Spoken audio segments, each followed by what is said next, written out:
ready to rumble. All right. So guys, how this works is you just raise your hands and you get to ask questions. So it's going to be a first come, first serve. Just raise your hands and then we'll be able to ask you questions. I'll give you answers and then we're going to kick it off.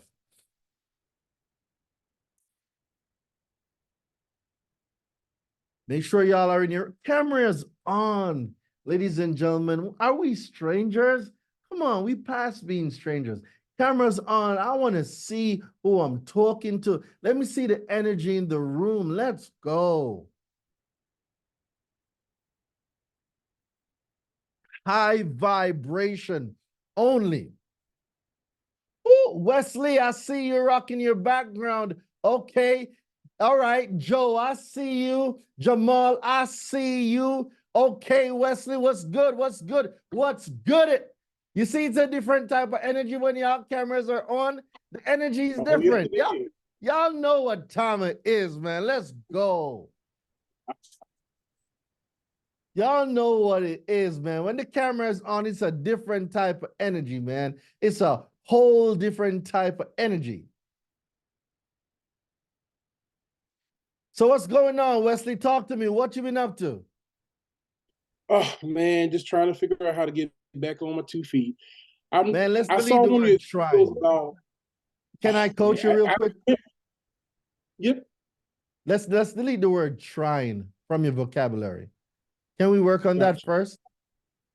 Yes. So it's either I'm going to do it or I'm not, but we're not going to try. We're either going to go all in or nothing. How you do anything is how you do everything. And we're going to use that for the standard of our life. All right? Yes, sir. So I'm going to ask you again. What's going on, Wes? How you doing? What you been up to? Talk to me. I'm doing great right now. Just ready to learn, start understanding more about consumer law and change my life dramatically. All right, let's go. Drop some fire in the chat for Wesley. All right. I see Kevin decided to join us. Kevin, what's good? What's good? I'm going to come back to you in just a second. Corey raised his hand, so I'm going to go get Corey, then I'm going to come back to you. Y'all remember, you guys can raise your hand by hitting that, the reaction. And once you hit the reaction, it's going to give you the option to raise your hand, and then you can ask me questions, all right? All right, Corey, what's going on, Corey? Hey, appreciate you, brother. I'm trying to get this video to work. I don't know how to do that background thing. All right, so first thing, Corey, we're going to delete that word trying because guess what? We are going to fix it. So if we're talking, go down to the bottom left-hand side. Bottom left-hand side, you're going to see a mic and you're going to see a camera thingy. When you click on it, it will bring your camera on. And then when you go, you press the arrow, the up arrow, and you will see, where is it? It says blur my background or choose virtual background. And then you go to choose virtual background. And if you had downloaded the background, you can now upload it. I gotcha. Thank you. You are definitely welcome. Okay, I see somebody new that joined us. Corrine, I see you, Queen. What's going on? Oh, I got to hit the unmute. Nothing, excited to be here. Let's go. We're finna turn up. We're gonna turn up. Got a few more people in the waiting room. Oh, hey. All right, so you guys have me earlier. So you guys can ask me all the stuff you want to ask now.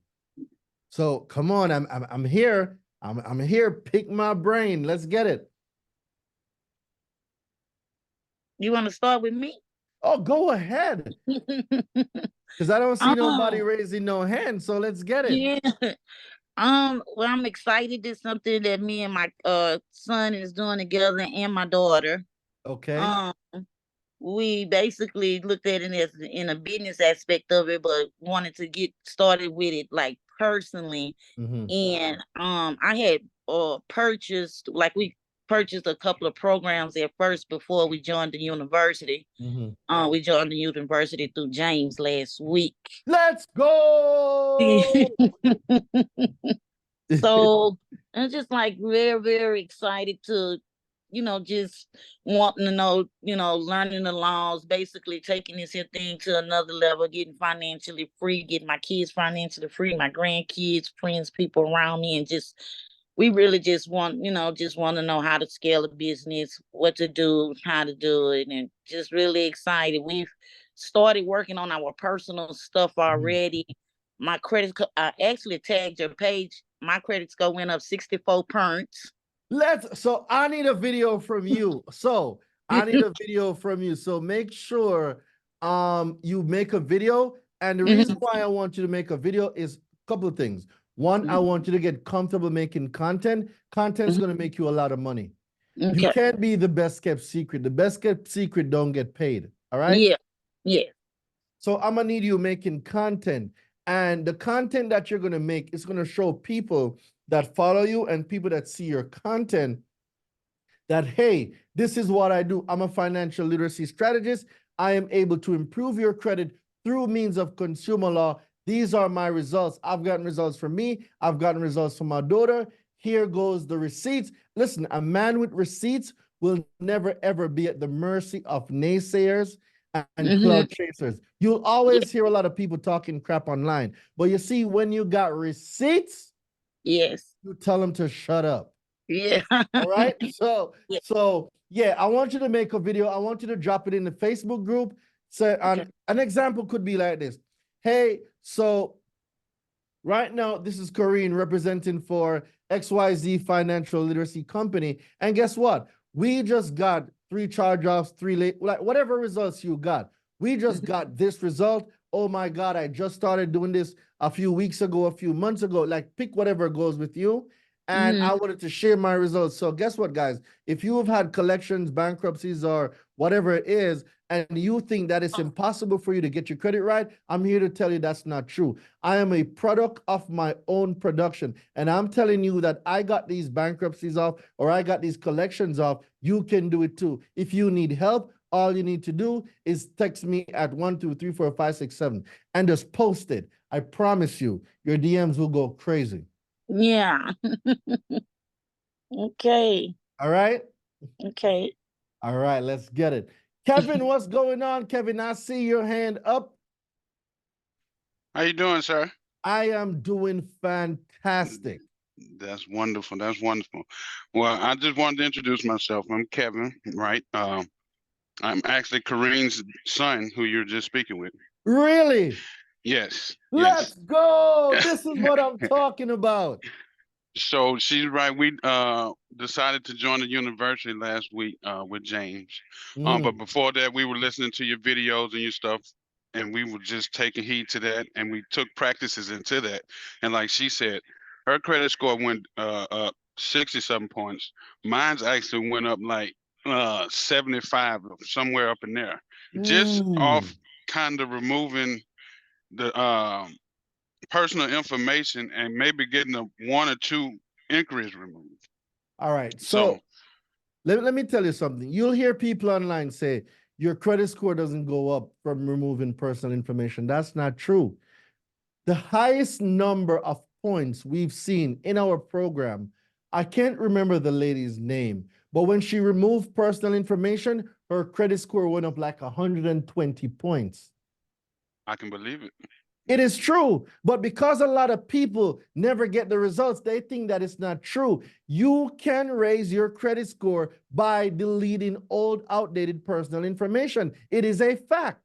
And for those of you on here, y'all heard for yourself. It is a fact. But a lot of people, they have limited beliefs, and they believe that because something isn't possible for them, that it's not possible for somebody else. Yeah. That's how people are. That's correct. So Kevin, I'm gonna need a testimonial from you. Corinne, I'm gonna need a testimonial from you. And I want you guys to both post a testimony now on your social media today. Well, not today, tomorrow. And I want to follow up with you guys on Friday. Let me see. Shantae, you're here. So Shantae, I'm gonna make you host. Make me back co-host, and then I have a follow-up for you, Shantae. I want you to follow up with me on Friday. Make host. All right, so Britt, just make me back co-host. Yeah. All right. So what I want you to do, Shantae, is Kevin and Corrine. I want you to say, Daraine, let's follow up with Kevin and Corrine regarding the content, because the way I know how it goes, and I've been doing this for a long time, guys, you should have clients by Friday. If you post this video tomorrow or even after this. So what I want you to do too, guys, is I want you to take a screen recording, right? So take your cell phone out, and I want you to just video your screen, right? Everybody can do this as long as you're not driving. Please, if you're driving, don't do this. So take your phone out, record the screen, right? When we're talking, you don't have to do it right now, but during the live and during the presentation and stuff, you can record it, and I want you to then put it on your Instagram and then tag me, and then so I can repost it. But the other thing too, Kevin and Corinne, and for anybody that wants this game right now, what you can actually do with this information is I invest in myself. I am being trained by the best in the credit game. So if you think that you're going to go down to 123 Credit Repair Company and get a $50 plan to fix your credit, you pay for what you get. But if you want results like these, if you want, use your testimony. It's your proof. It's your receipt. You're not making things up. You're not fabricating anything. It is your receipt of something that you did, and nobody can take that away from you. You know how to do that now. Ain't nobody can take that away from you. And post your results. And I promise you, by Friday, if y'all don't get at least one person asking you to fix their credit, I will give both of you $100 each. Like, that's how confident I am that you guys, if you post this, you should land at least a client by Friday. That's how confident I am. We posted, I'm sorry, I didn't mean to interrupt you. We actually posted, we started Sunday actually posting our business because we got our business night, but we do have 2 clients already from this morning. Come on, come on. Hey, y'all think I'll be making this stuff up? Yeah, I had to say that. I was like, we already got 2 clients. And people be thinking I'm making this stuff up. It works. Principles work. Receipts work. Ladies and gentlemen, a man or woman with receipts will never be at the mercy of naysayers and cloud chasers. It is your receipt. It's a fact. All right, so I'm going to go in line now. I see a few more hands up. We're going to ask me anything. This is your hour to ask me whatever you want to ask me. All right, so let's get it. All right, so Shantae, Kevin just went, so you could lower Kevin's hand, and then you can do, you can spotlight me, and then we can go from there. Got you. Okay, so up next we have Martin, it looks like. So you're up next, love. Take it over. Hey, how's it going today, What's guys? going Can you on, hear me? Martin? How you doing? Oh, okay. Yeah, I'm really excited, bro. Really excited. I've actually seen a lot of your content, and I'm a really hard guy to impress these days. You know, you just obviously nothing you haven't heard. You flew through it. Your audio is a little choppy, Martin. It's not as clear. Okay, can you hear me a little more now? A little bit. I'm inside Starbucks, so you might hear Starbucks Wi-Fi, huh? music playing. Yeah. All right, let's see if we can push through. Let's see if we can push through. Talk to me. What's going on? Okay. Yeah, definitely. I did take some steps, and I started the beginning of the year with a 460, and I'm currently at 570. Okay. Yeah. And 465. So right now, that's a 110-point jump. Yeah. I added some accounts that had no actual active counts. I let go of my whole consumer report, 2 years ago. But yeah, I'm on a journey. I'm gonna get my goal 700 to 800. That said, though, my personal information, okay, I listened when I sent the letter. Mhm. And I sent it with an affidavit. All right, they responded within 30 days. Yeah, the first one they responded within 30 days, saying that here's the updated, or you have to send us more information. Right? We don't believe this is really you sending us this letter, so we need more information. Now again, it's the second time I actually took your letter and I used an affidavit. Right? So then they just got back to me. I literally have it all organized in my tablet here. And they got back to me within 30 days, but they did not provide me any type of affidavit back. Because if So give me I'm trying to get the question. I still haven't heard your question. Yeah, like basically they didn't actually delete any of my information.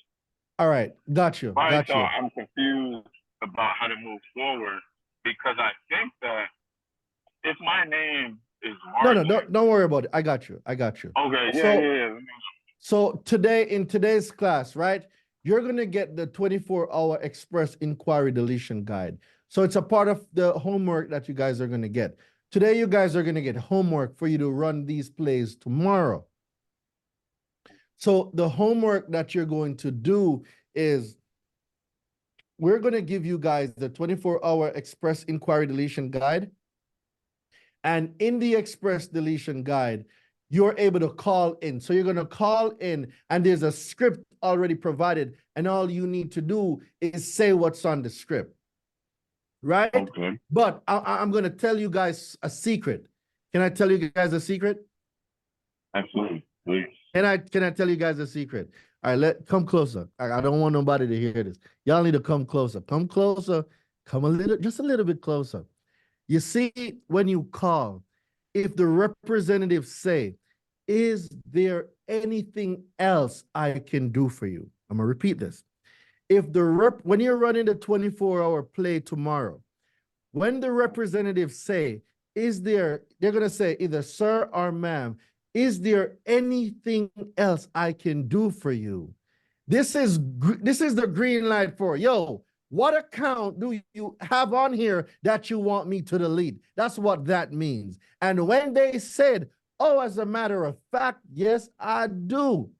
I need you to delete this. I need you to delete. Go down the whole line. Guys, we've used this strategy and we've gotten even bankruptcies deleted over the phone. There's like 5 different accounts that are negative that have my It don't matter. Just run. Don't worry about it. Don't worry about it. So they're gonna delete those. I'm not saying they will, and I'm not saying they won't. I'm telling you from experience the possibilities of what can happen. And I want you guys to listen to my words. When you're running that play tomorrow and you call in and you're running the play, and when you hear the representative say, sir or ma'am, is there anything else we can do for you? Wink, wink. That is green light for tell them every single account you want deleted. We've seen it done, and we've had bankruptcies deleted over the phone. I'm not making this up, ladies and gentlemen. We've gotten these results, and we have it on record. So tomorrow, when you run this play, just run the play, bro. I promise you. And if you don't get anything deleted, you still got 4 more days to run it. So guess what? If the person that you're speaking with on the phone does not give you what you want, all you need to do is hang up and call again. That's it. So if the person they're giving you too much friction, too much pushback, hang up and call again. Like, guys, when I tell you this stuff works, it works. All right. All right, Martin. So I'm looking to hear from you tomorrow, all right? Yeah, no worries. No worries. Thank you, bro. All right, no problem. No problem. No problem. Britt, who else do we got on the line? Good job. That was a good stuff, Martin. Mrs. Coleman Miss Coleman in the up building. next. How are you? Good, I'm good. Daraine, I'm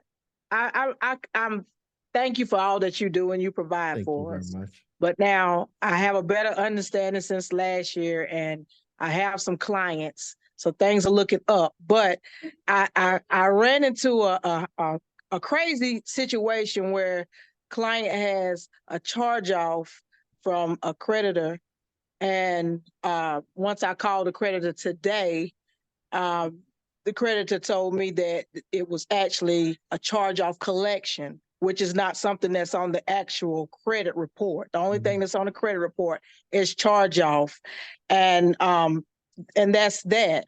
The account number is X'd out, but the account number that she gave me, what numbers I could see, it didn't line up with what she gave me. All right. Listen, here's something else. When I checked into the collection agency that she stated was who I should go after or talk to, they're not even licensed to collect in my state. Now, here's something, that collection Is the agency isn't state that even you're reporting. in? Hold on. That's a lot of questions. You're going to have me forget them. So we need to break it down into parts, right? So I want you to bring this up on collection day. Collection day is tomorrow, right? So I want you to bring the collection stuff tomorrow so I can really go into it and give you a strategy. The next thing about collection now is if they're not licensed and bonded in your state and they need to, write this down so tomorrow I can do it.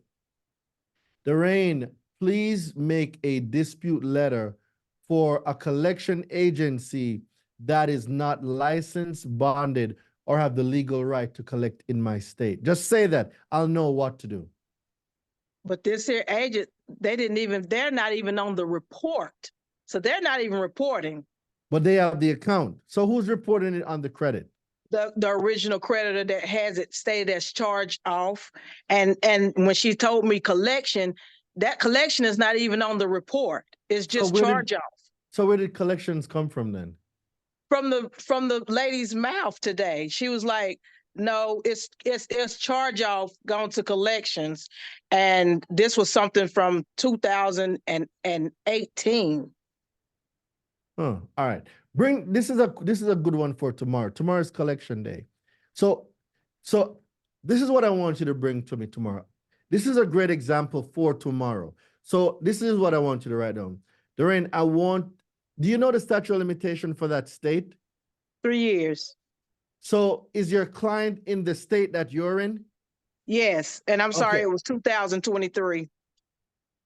Okay, 23. That means that's last year. Yep. Yeah, okay, cool. So I want you to bring this back up tomorrow. This is a perfect for tomorrow. Now, as it pertains to the collection, what you want to do is I want you to dispute it with the consumer reporting agencies. So you're going to dispute it on two fronts, right? So the creditor, you're going to send the request for Form 1099-C. You're in the university? Yes, sir. All right, so go to the charge-off deletion guide, and you're going to see a letter that says requesting the Form 1099-C. That one you're going to send to the creditor, right? And then the other dispute that you're going to do now, there's a letter called inaccurate information. It's in the charge-off deletion guide as well. And that one speaks about an account being listed as a collection and a charge-off. But you did say that it's not listed as a collection, right? It's not listed as collection. It's listed as charge off. Charge off. Okay, so what we're going to do now, we're going to dispute the account in a manner of the account being inaccurate, incomplete, and unverifiable. So we're going to dispute it using those three keywords because we're going to set them up for a round 3 15-day deletion. Mm-hmm. Mm-hmm. So we're going to be playing chess now. We know what the end result needs to be, but in order for us to get to the end results, we have to take a few steps. So first thing, remember, to the creditor, you're going to send the request for a Form 1099-C, right? Right.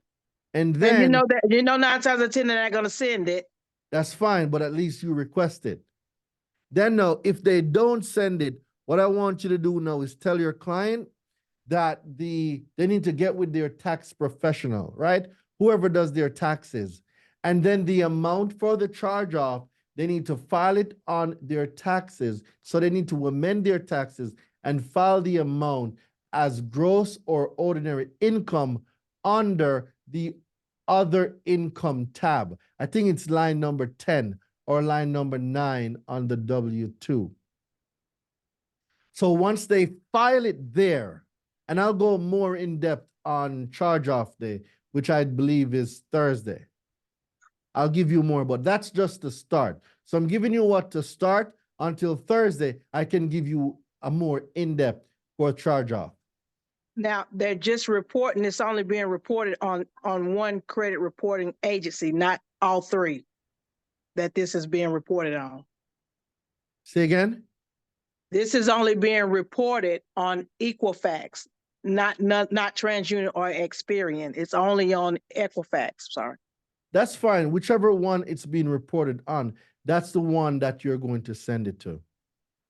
Okay. All right. So we just send the creditor the request for the 1099-C. Okay. And then the the credit reporting agencies, we send, you want me to send them, what was that again? The consumer reporting agency, you're going to send them the accuracy letter. Got you. Okay. Okay. And then I'll bring it back up tomorrow, when you're talking about collections. So I was just told that they got updated to line number 12. Other income is line number 12, but just go through the form. But you're going to see a part that says other income. That's where you file the amount for the form 1099-C, and we're going to be going over that on charge off day. All right.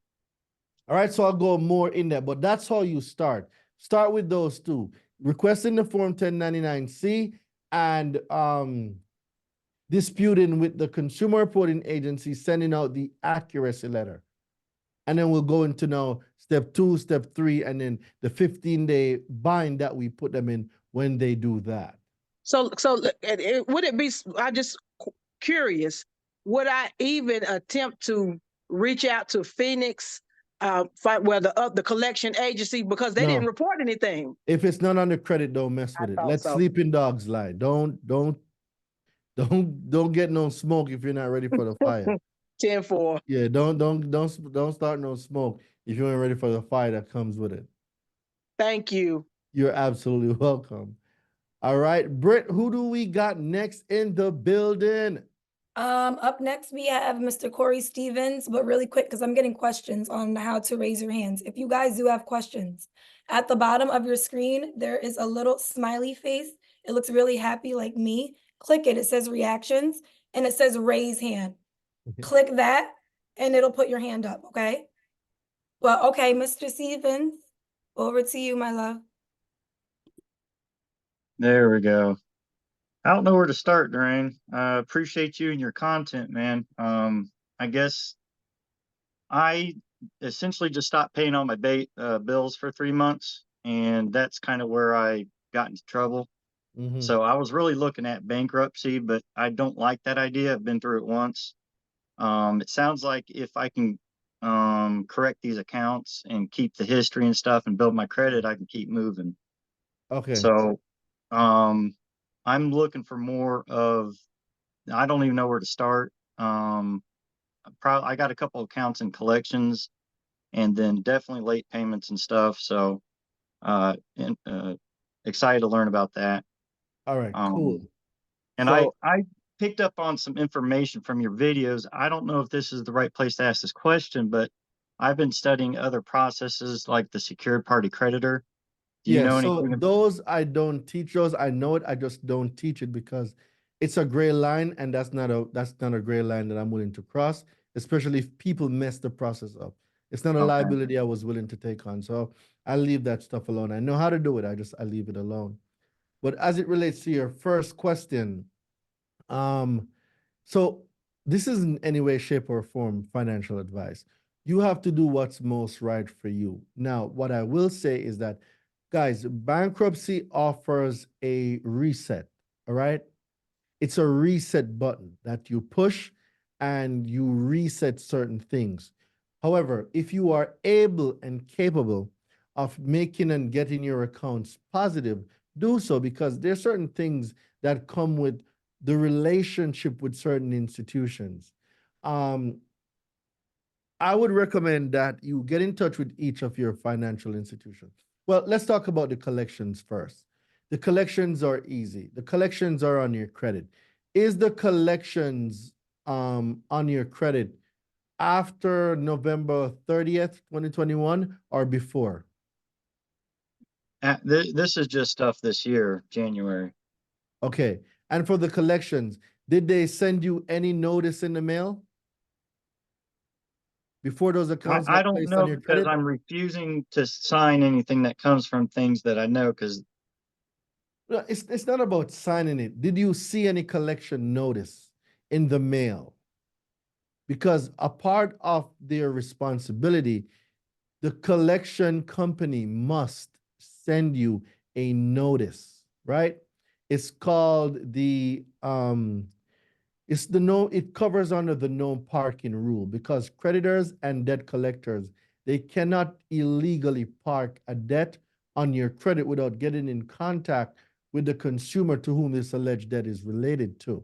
So by law, they have to send you out a notice so that you can either dispute the debt in part or in whole. It's like the validation process. It's a part of it. So if they never sent one to you, but they put it on your credit, then it was illegally put on your credit. But if they send the notice to you and within 14 days you didn't respond, they can assume the debt to be valid, and the law covers them under the no parking rule for them to put it on your credit. That's why it's important to know those parts. Okay. I'm gonna have to check into that. Yeah, so that's very important. So just go over the notices and see if any of these notices were sent to you. If they weren't, then that now gives us a different type of strategy that we're gonna explore in getting these collections deleted. Now, when it comes to the bankruptcy itself, I've never been through it, so as to the details of it, I don't know. But what I can say is this: bankruptcy is not the end of the world. It does give you a start over.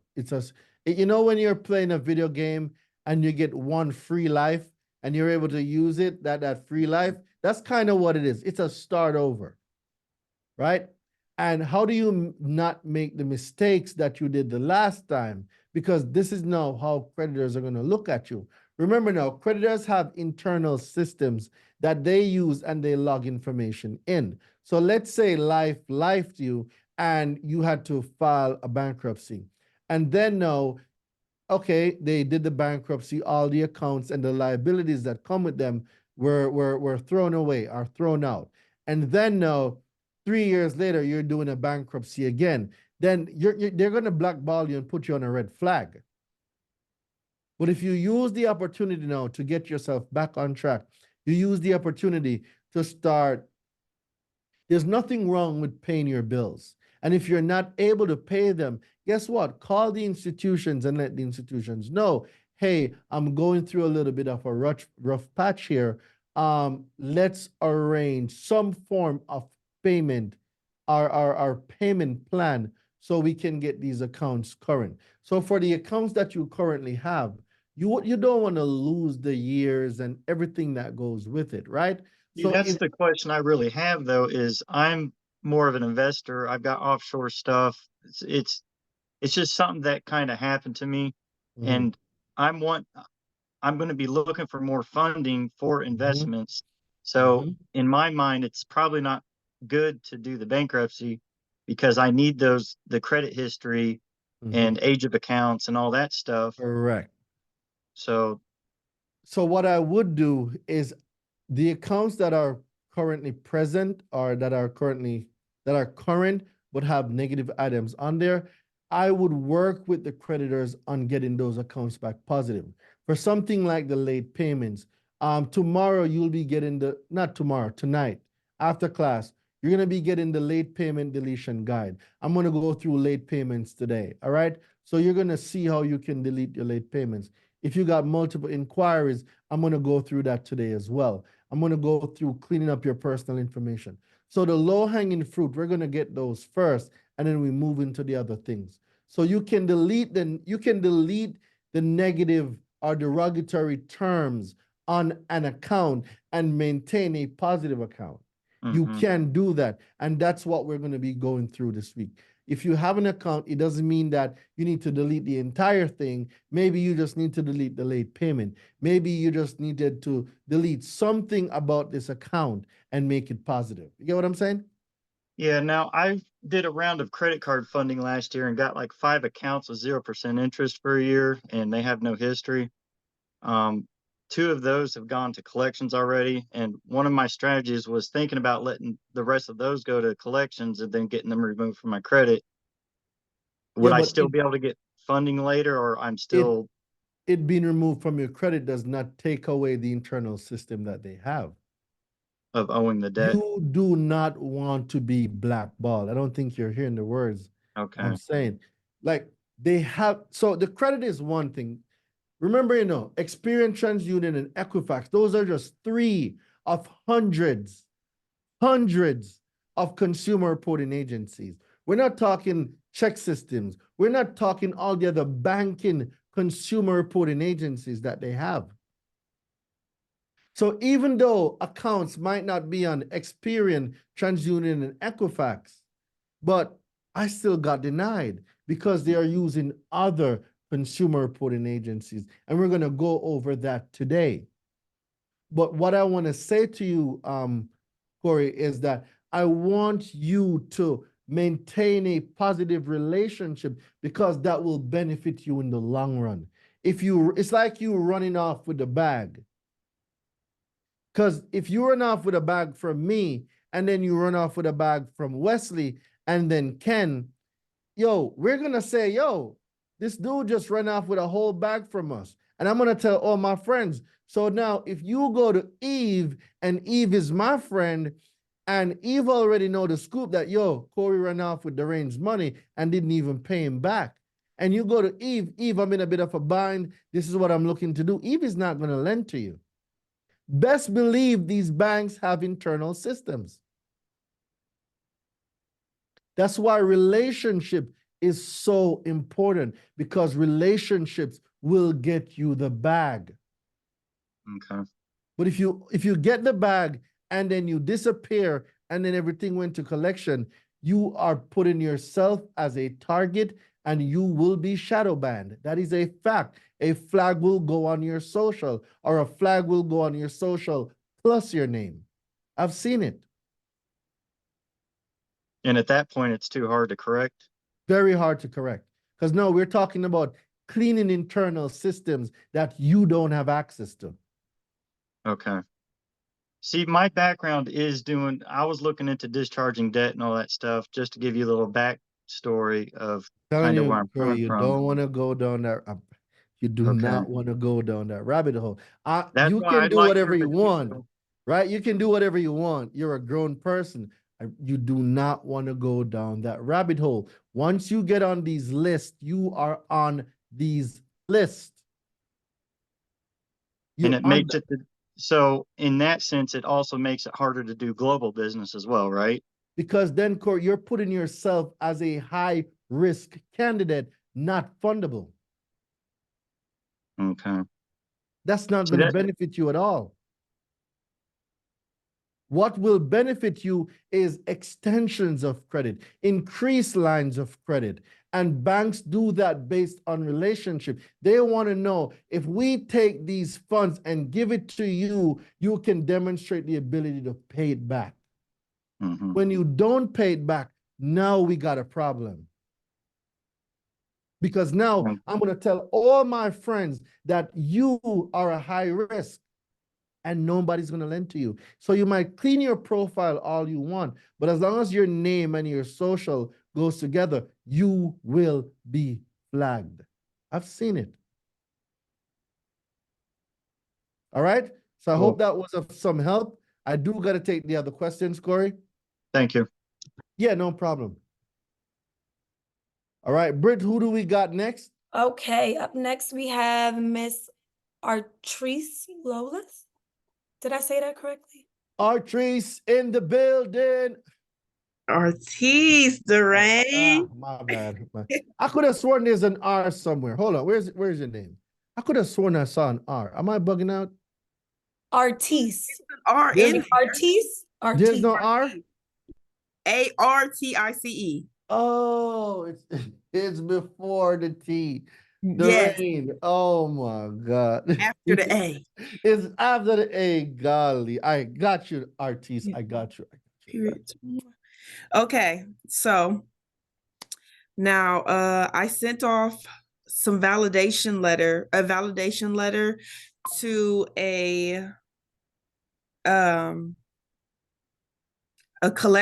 collection agency because they are trying to sue my client. And you told me send the validation letter out. If they're going to sue, you should have sent off the volunteer non-fit injurer. Was that the one you sent off? Hold on. Let me see real quick. That's important. So if it's a law firm, you want to send that out. If they're threatening to sue, you want to send that out. It's like the sue deterrent letter. It's the volunteer non-fit injury. That's the one you want to send out. Okay. And then when we're talking about a validation of debt, we want to use the notice for validation of debt, person 12 CFR 1006.34C. I'll be going into that tomorrow as well. Tomorrow is collection day. Okay. All right? Yes, sir. So all your collection questions, guys, ask me them tomorrow. Tomorrow is collection day. Today is late payment, personal information, freezing secondary consumer reporting agencies, and one more. I can't remember the other one. Okay. All righty. Got you. Thank you very much. Yeah, I'll go more in detail tomorrow for collection because tomorrow's collection day. All right. Who do we got today? Oh, yeah, today is Monday. Why did I feel like today's Sunday? Who do we got next? Today feels like Sunday. I wish. Miss Darlene, you're up next. Hello.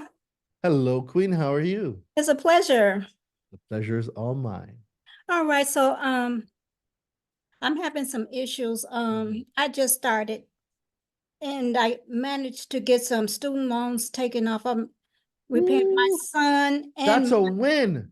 A win is a win. Can we do a round of applause? Please drop some fire in the chat. A win is a win. Let's go. Yeah. And I managed to get them taken off of TransUnion and Equifax. But my problem is Experian. They will not budge. I had sent a letter out for personal information to be removed. It came back verified, and they stated that that's funny. I should get in contact with the company that reported it to them.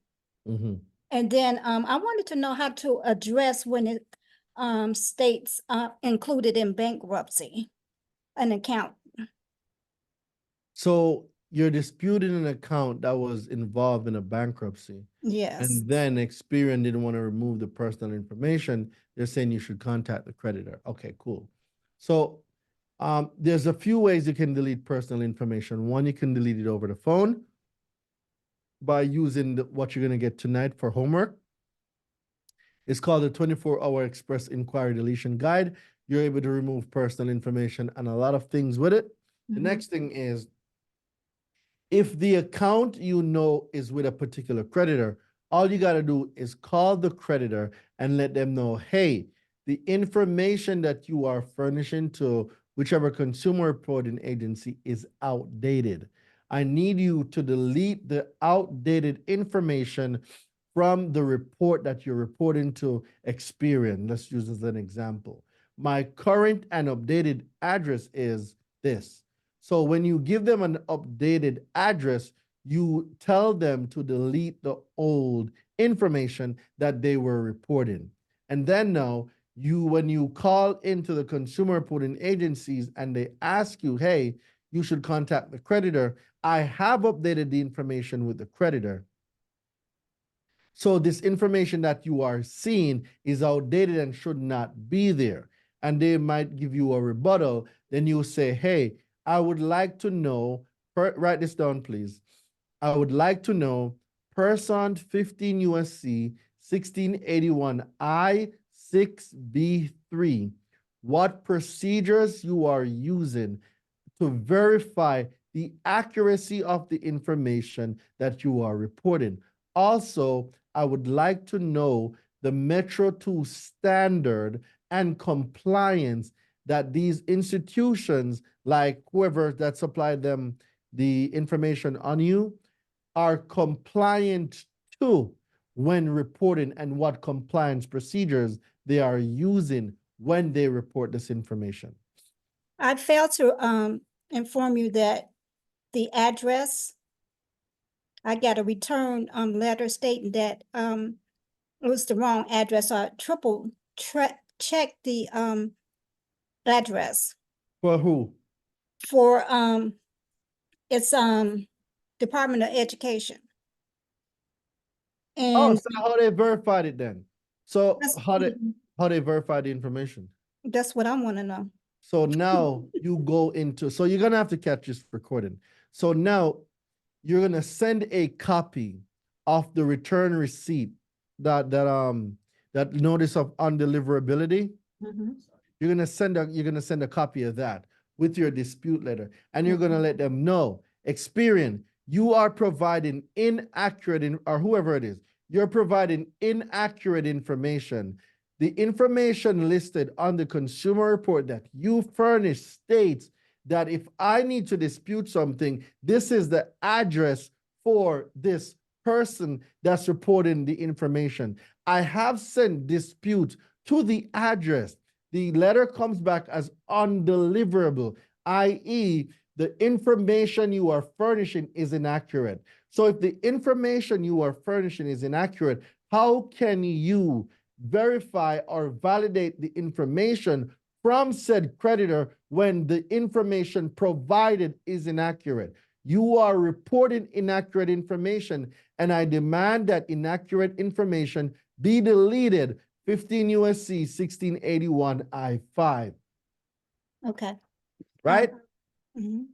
So then now you're going to put them into a corner, because now we're talking about triggering the I5 component of the FCRA, which clearly states that the information must be accurate, and information that cannot be verified or validated must be deleted in 30 days. Mm-hmm. That you put them, you lock them there. Mm-hmm. So now if you decide to sue, you're going to sue under an I5 statute, where if the information that they're providing is not accurate or complete, and you show proof, which you did because the letter came back as undeliverable, it means your information is not accurate, and the law says they must delete it. And if they don't, then now you're owed remedies, because now you can talk about actual damages. Mm-hmm.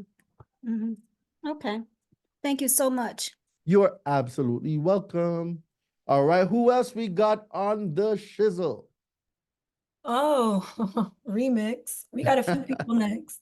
We right. are at 7:37, so let's keep it short and sweet like me. I got you. Let's get it. Mr. Wesley Booker in the house.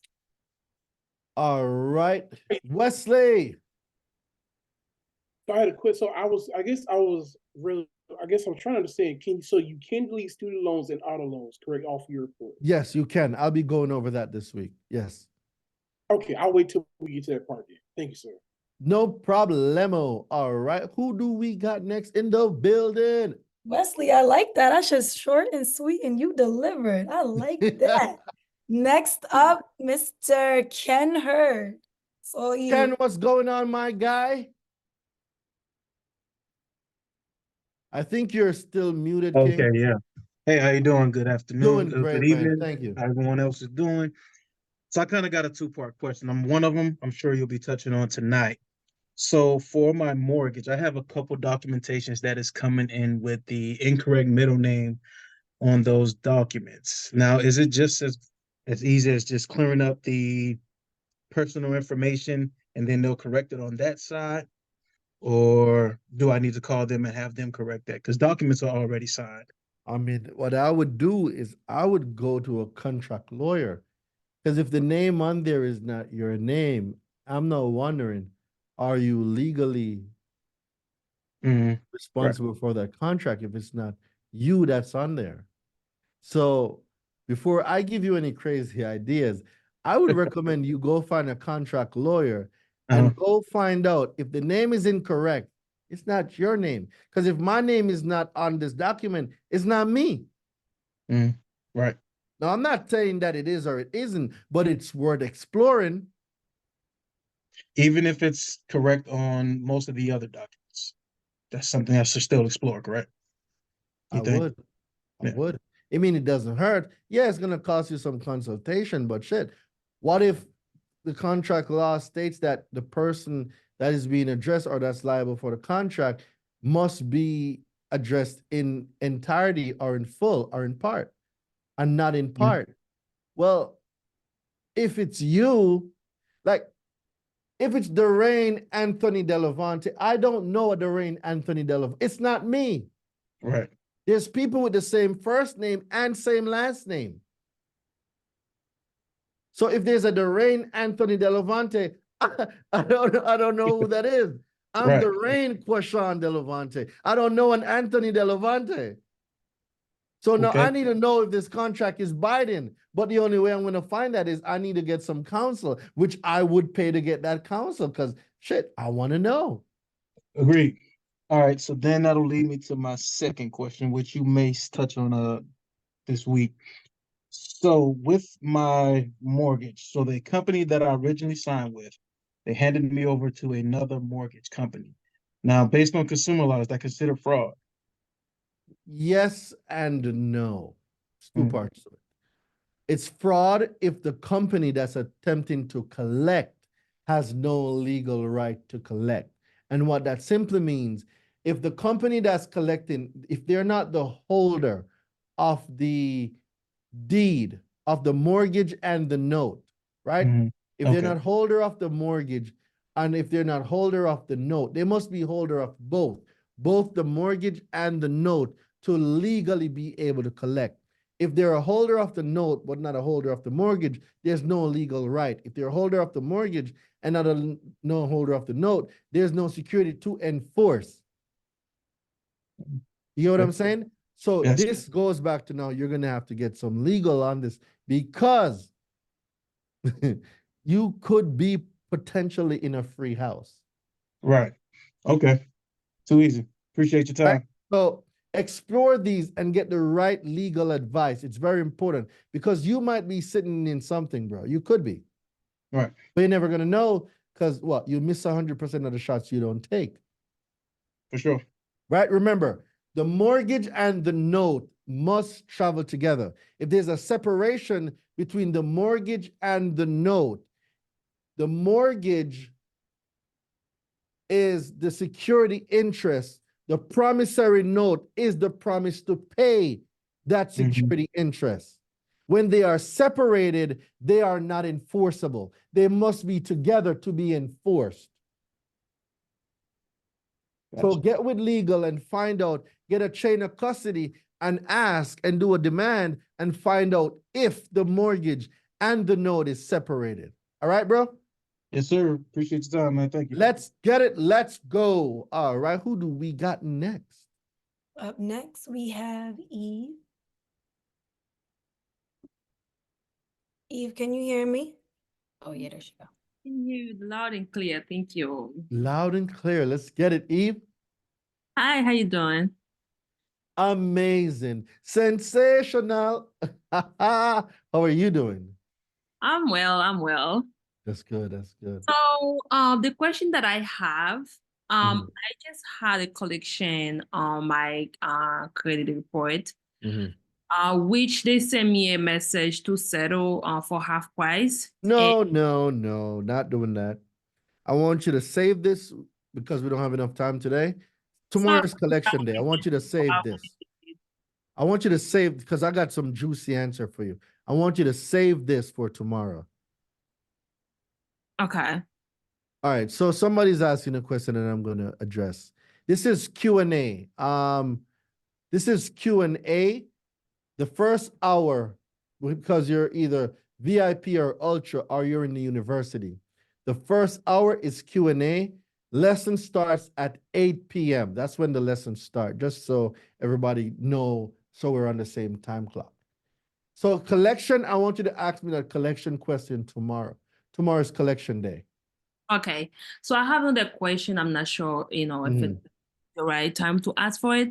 Go So ahead. I applied for a personal loan, a business loan with American Express, which, thankfully they asked me for one paper to approve my business loan, right?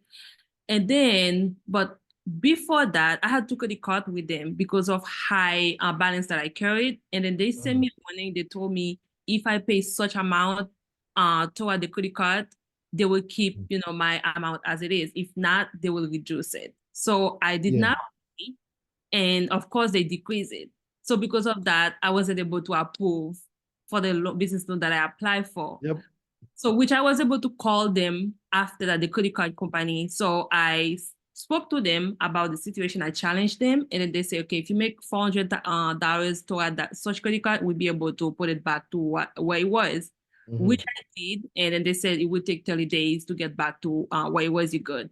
But I've been challenging the loan company to see if they can, reverse, the decision, but they refuse. So I wonder if there is any other tips or any things that I could tell them to, make them come back to the decision they already made. Okay, so Amex, for those of you who don't know, Amex is a very disgusting company. Amex is not forgiving. Amex is that ex-girlfriend or ex-boyfriend you don't want to break up with. That's Amex. Amex does not forget. Amex is very big on utilization because Amex is a charge card. It's not a credit card. It's a charge card. A charge card is a type of credit card, but what Amex does is Amex hold grudges. Amex, they're very petty. If they're going to extend a line of credit to you and they see that you have high utilization, they will either, one, deny the extension of the new line of credit or reduce the amount, because they're saying if you have to pick between the loan and the balance that you are carrying, which one are you going to pay? And Amex will not run the risk of you not paying them. Now, with that being said, when you're going to apply for anything with Amex, make sure your utilization is under 10%.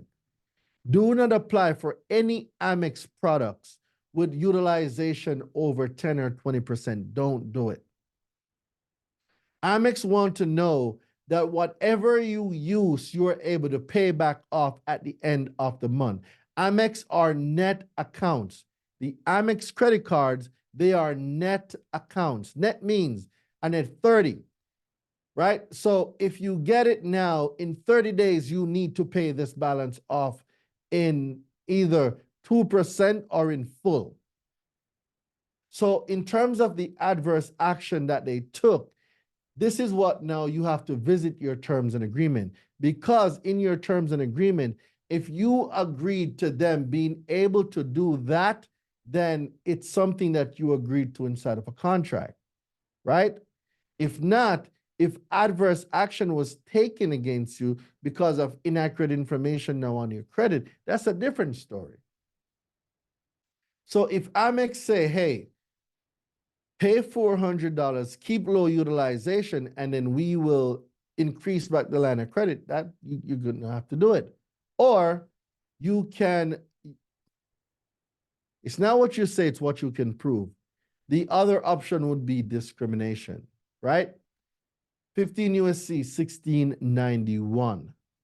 Discrimination, which falls under the Equal Credit Opportunity Act. So now, did they really deny me, or is this discrimination? Is this discrimination because I'm applying for a line of credit and because of my demographic or ethnicity or race or sex or religious, like, did they discriminate against me, or was it really adverse action? You get what I'm saying? So you're gonna have to explore a few things.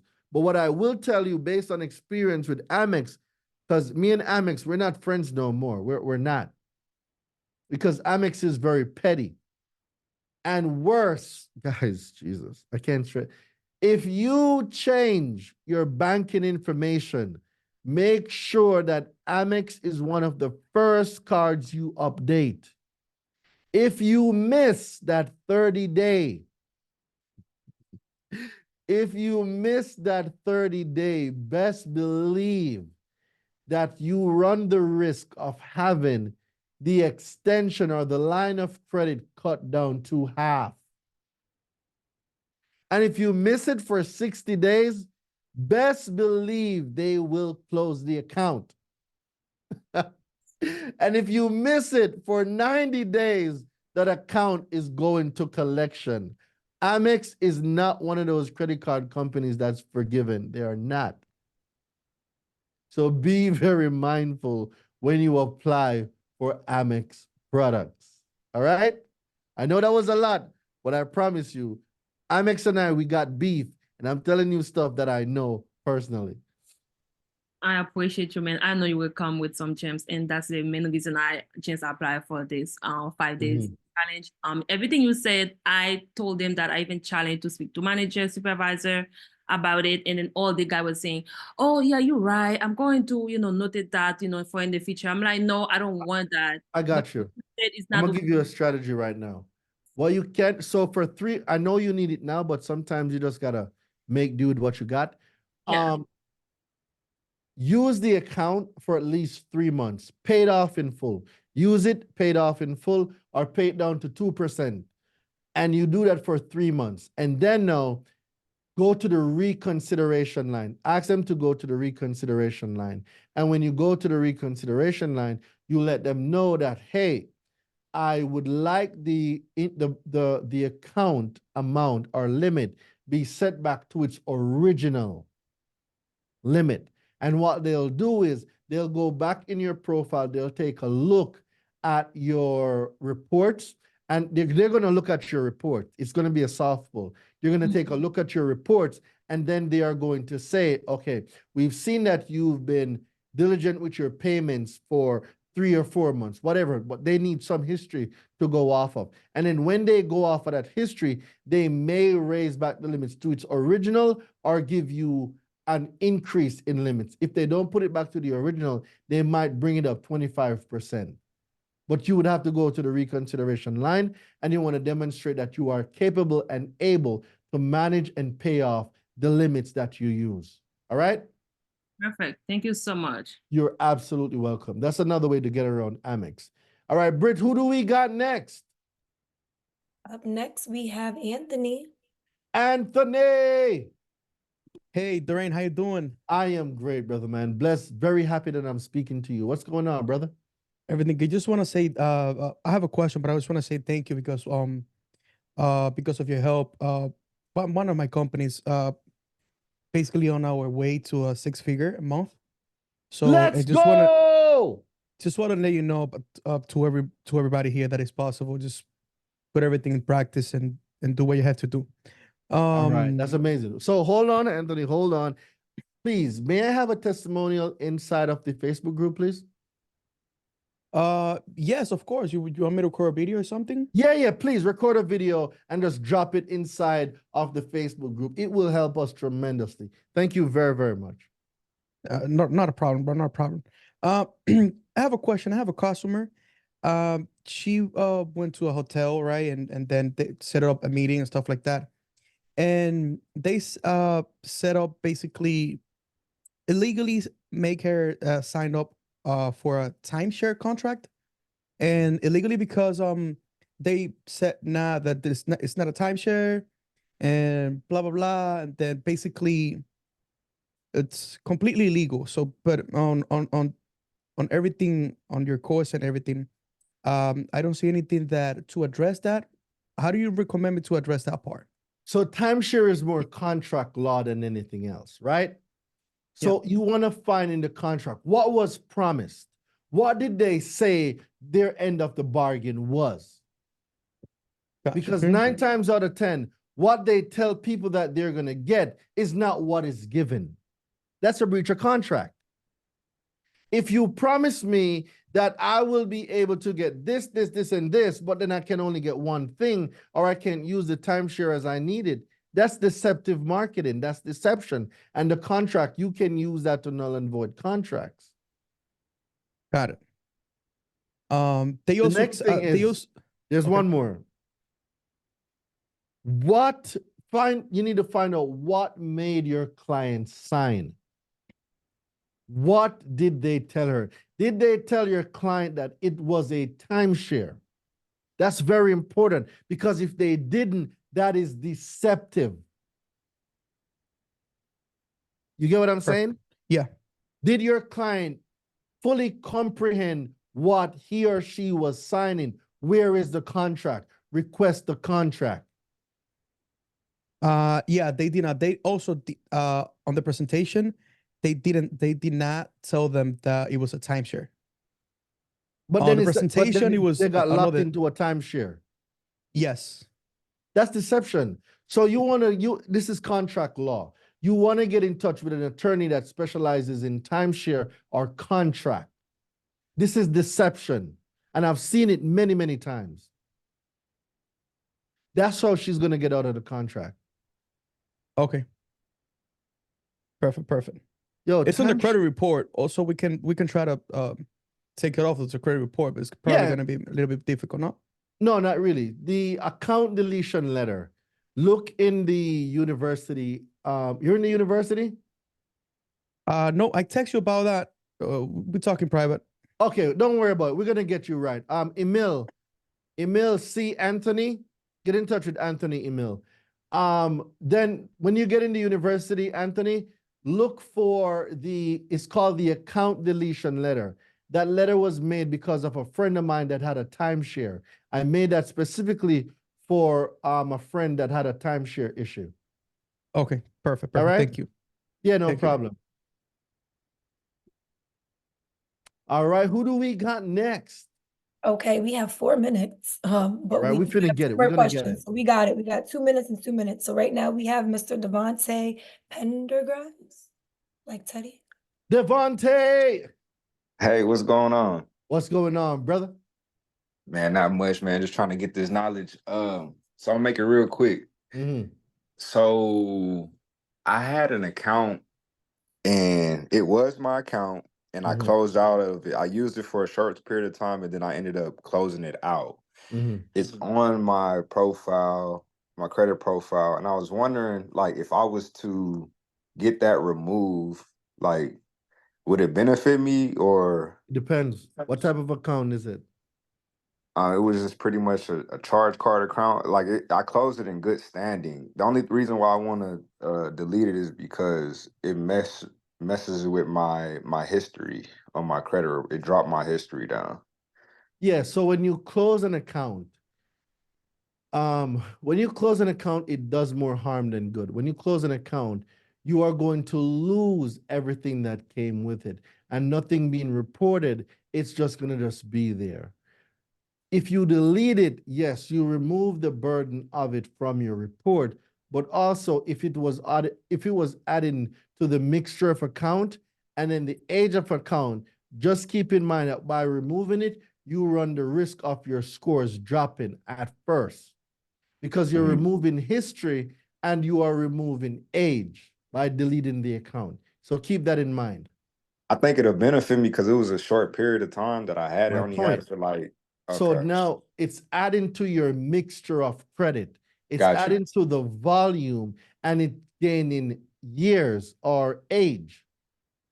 So it adds to those categories. But if you remove it, you're taking away that, and your credit scores are going to drop because now your credit profile is going to rescore based now on the accounts that's there. Got you. All right. Got you. May I ask another question? I got 2 minutes. I got to get these other questions. Save it for tomorrow. All right. Thank you. Yeah, no problem. No problem. Britt, who do we got next? Right now we have Miss Ivy. Ivy, how are you doing, beautiful? Good. Thank you for taking my call. I'm in the university. Since we're out of time, I can just go there and ask you a question. Okay, bet. Thank you. The same Ivy. ID? Say again? Is it the same ID? Yeah, you can hit me up in the university. Yeah, you can. Or you could just come on tomorrow because there's no call tonight because we're on the challenge. Oh, okay. Then I'll make it quick. I have a collection from FNBO and I faxed Collection is tomorrow. You want to give me this on collection day where I can give you the strategy and the time? Sure. Yeah, collection is tomorrow. So as soon as you come on tomorrow, just raise your hands and let's get it. Okay. All right. Thank you. No problemo. All right. Britt, who do we got next? We have Mr. Jamal. Hey, how we doing? Can you hear me? What's going on, King? Yes, How you we doing? can. Hey, my question is, you say today we're gonna be going over secondary like reporting agencies. Where to find them? That's number one. We're gonna go over Okay, where to find them. the secondary consumer reporting agencies. Would that like would that include like how about doing like background checks? Yes. Like so I'm suppressing that. gonna go through it today. You'll see. Okay, thank you. That's it. No problem. All right, it's 8 o'clock on the dot. I'm in my robe about to teach this class. Y'all didn't know I did karaoke, did y'all? All right. Team, let's get ready for the stream. Let us get ready for the stream. General admission, they've been in. Oh, someone said, I love your jacket. Oh, no, this is not a jacket. This is my robe. This is credit repair made easy from the comfort of your own home. So if you're at home, y'all should be in y'all robe. Y'all know we made credit repair easy. You should be in your robe right now. All right, did we start streaming?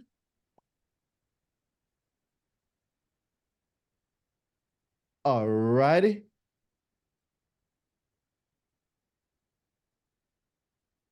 All right, so guys, use a few minutes to go get some water. Use the bathroom if you need to. Fill up your cup because we are about to start. And I'm gonna switch your cameras over.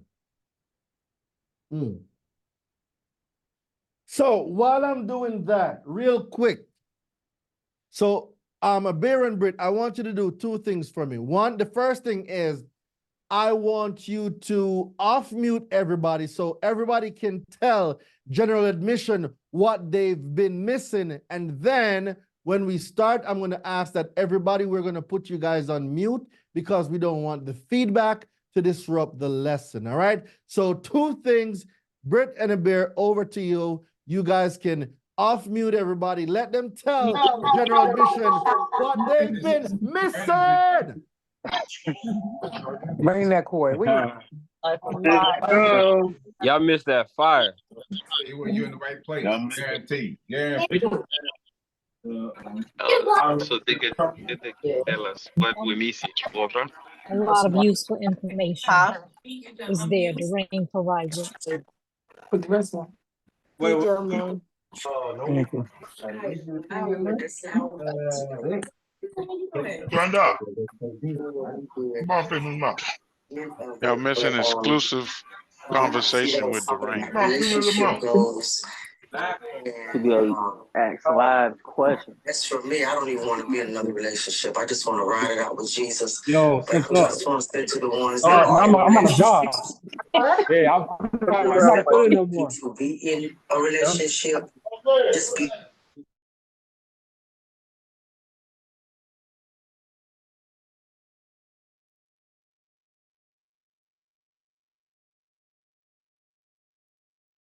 What show is that? That sounded good.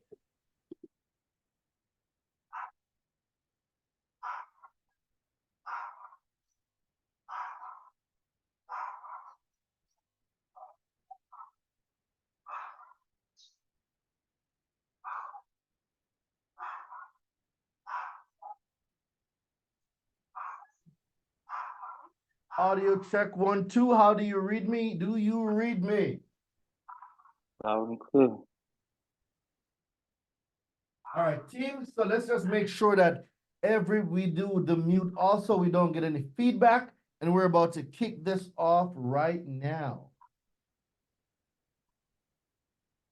All right. All right, let me see. Are we good? All the noise have been canceled out. Nope, still hearing some feedback.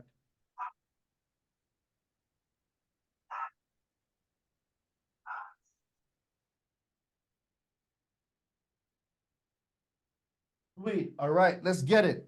So the first thing we're going to start with, ladies and gentlemen, is freezing secondary consumer reporting agencies, right? This is going to be first on the list. So general admission, welcome, welcome, welcome. Everyone, welcome to the Credit Repair Made Easy 5-day challenge. I'm your host and your presenter, Lorraine Delevante. It's truly an honor and a privilege and a pleasure to have you here, because you could be anywhere in the world right now, but you're here with me in my robe. I hope you're in your robe too, and we're finna get it tonight. So what do you need? Make sure you got a pen, make sure you got water, because I'm telling y'all, it's gonna get hot in this room and you're gonna need some refreshments, all right? The things you're gonna learn this week, guys, you will not unlearn the things that I teach you. You're not. So have an open mind, and I promise you, everything that I give to you guys, I'll also provide the source so you guys can go look this information up. And if there's anything that you are unclear about during the next couple of days that we spend together, please ask. Please ask. I don't want you leaving here and you're unsure about something, okay? You are here, you paid to be here, whether you're in the university or not, you are here. And I want you guys to comprehend everything and get the best possible experience. So with that being said, drop some fire in the chat for your boy, the credit hero. We're about to get it. Drop some fire in the chat for your boy, Lorraine Delevante. Drop some fire in the chat for your favorite island boy, because we're about to get started. And if there is something that you see or hear, and you're like, yo, that stuff's fire, I want you to drop I love credit in the chat, all right? If you learn something new and you're like, golly, this is great. You know what? Drop I love consumer law. How about that? That's what drop I love consumer law. If you hear something and it's like, yo, let me record this real quick, right? So you can record it, like use your cell phone, record it, post it on your Instagram, tag me, and then I'll re-tag you. So at any point during the presentation, you can do that. Just record the screen. If you like something, repost it. We'll repost it for you.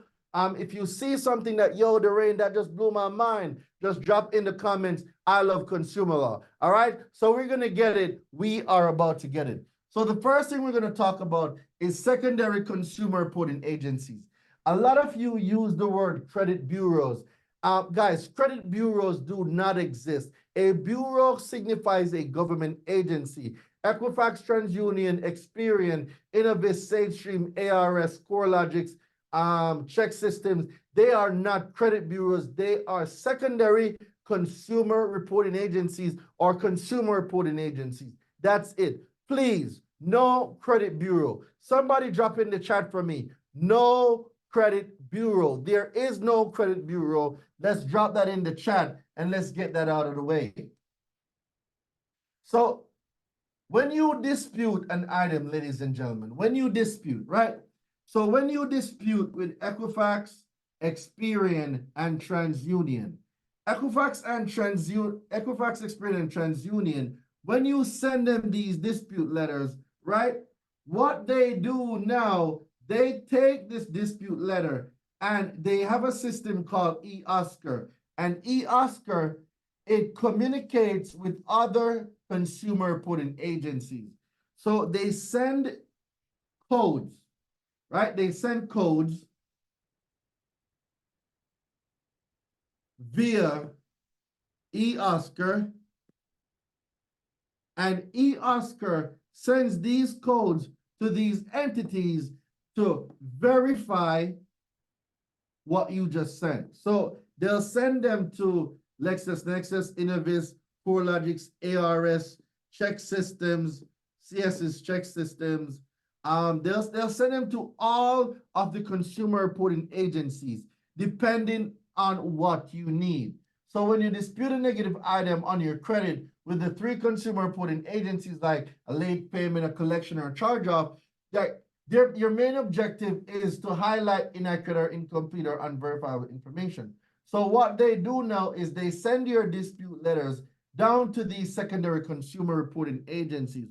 Now, what you want to do is, ladies and gentlemen, you want to freeze this. You want to freeze these secondary consumer reporting agencies, because when you freeze them, they cannot respond or send out your information without you unfreezing these secondary consumer reporting agencies.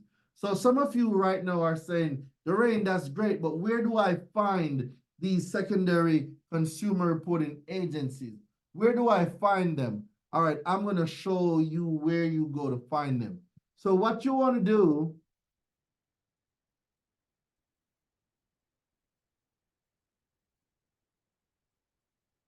let me show you. Oh, you know what, Doreen, how could you forget this? Let me show y'all something. All right, so guys, I'm going to pull up right now the software, right? The Consumer Law Dispute.ai software. Now, what you're seeing here is a demo account. This is a demo account that we got from MyScoreIQ. I'm going to show you guys something really, really cool. So when you sign up for the software, inside the software, you're able to do a few things. So I'm going to explain to you why Equifax is 0, Experian is 640, and TransUnion is 642. After we talk about the freeze and where to find the consumer reporting agencies, I'm going to show you guys why you have different report, or why do you have different scores on each consumer reporting agency. So credit freeze. When you come to the software, ladies and gentlemen, and you hit credit freeze, you're going to see Check Systems, ARS, Innovis, SageStream, CoreLogix, LexisNexis, Pacer. Like, you're going to see everybody here. So what you want to do is go down the line, right? You want to go down the line and you want to freeze these consumer reporting agencies. Freeze all of them. Now, if you want a list of the consumer reporting agency, someone was asking earlier, when you come to the software and you click this button, right? List of CRAs. So when you come here and you click list of CRAs in the software, it brings you to this page. This page is published by the CFPB. The CFPB, it has a list of consumer reporting companies. Now, let me ask you guys a question. Did anyone see the word list of credit bureau? Did anyone see list of credit bureau? Remember now, this is coming from the CFPB. Did anyone see list of credit bureaus? All right, the answer is no, because there is no credit bureau. So when you come to the table of contents, right, it's going to give you a breakdown of all the consumer reporting agencies, right? You can get rejected without warning, know your data, 3-step process, get your report from the companies on the list of often on this site. So every one of them, so number 9, page 9, right? Equifax, TransUnion, and Experian. These are the 3 big nationwide providers of consumer reports.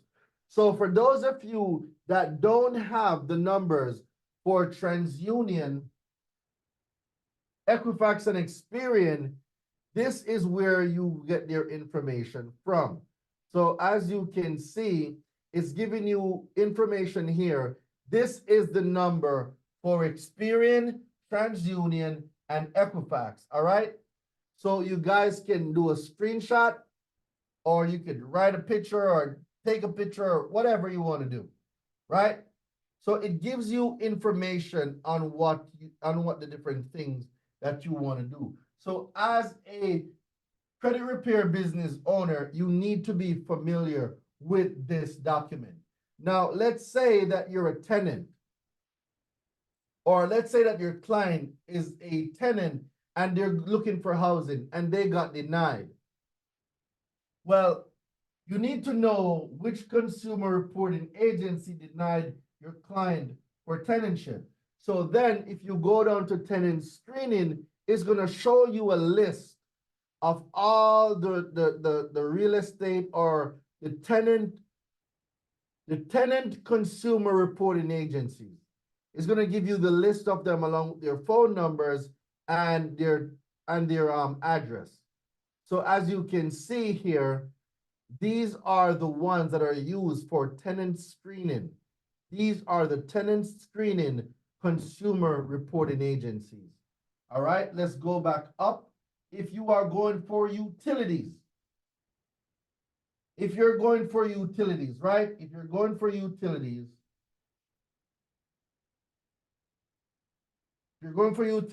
it's on page 39. But let's say you're going for a job. The employment screening consumer reporting agencies are down here. So you might be saying, Doreen, why are you showing me all of this? If you fall in this category, so if you are your client, right? If you are your client, don't know who the nationwide consumer reporting agencies are, go to page number 9. It's going to tell you. If you're applying for a job and you want to know what information the employer is going to see, go to the employment screening section, get the report and find out what's there.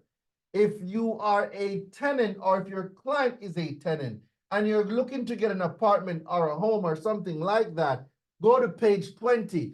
Find out who they are reporting from. If you know who, like the realtor will say, hey, we need to pull your credit score. Okay. Which consumer reporting agency or which tenant screening consumer reporting agency do you use? And when they tell you, go pull the report, review the report, see if there's any evictions, any inaccurate names, anything on there that's not supposed to be there, delete it ahead of time, and then you will be good for your apartment. So it's important that you know if you're going for property, personal property insurance, right? You want to go to page 30. If you're going for medical insurance, you need to know. If it's medical collections, you need to know who's the player for medical. MIB, Medical Information Bureau, right? Medical Information Bureau, or MIB, this is the company that houses medical data. So if you can read at the top, fact check your medical specialty report before or when applying for private life insurance, health, critical illness, long-term care, or disability income insurance. Generally, if you have applied for individual life or health insurance at an insurance company that uses services from the listed company, the company won't have a consumer report for you to request.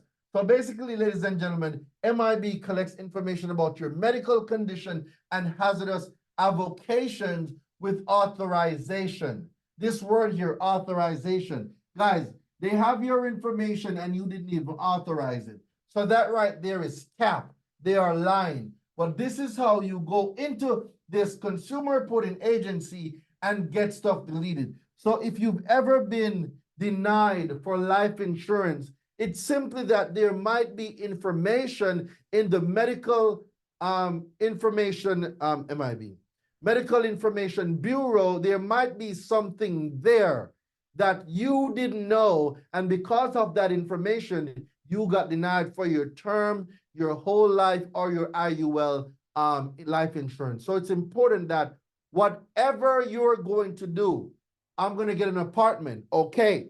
What's the first thing that I should do, Doreen? I'm going to get an apartment.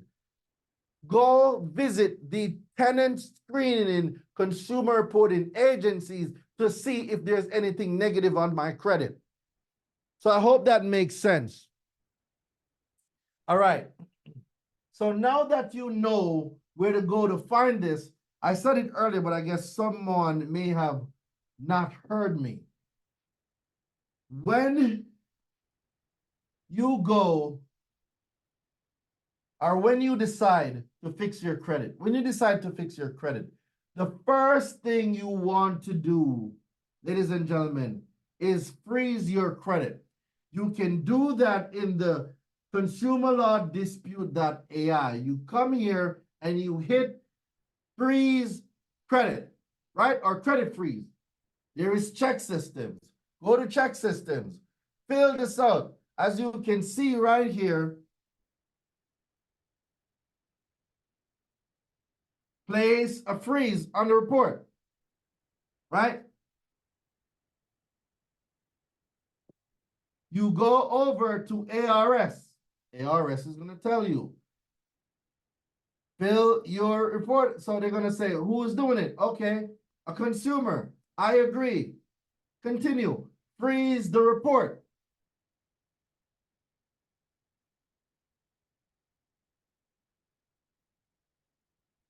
When you go back to the software and you go to SageStream, right? Like, it gives you all the information. That's why I'm telling you guys, like, guys, the software is fully equipped with everything that you need. All you need to do is go into the software and follow the steps. The first thing you are going to do is freeze all the reports. Go to CoreLogix. Freeze the CoreLogix report.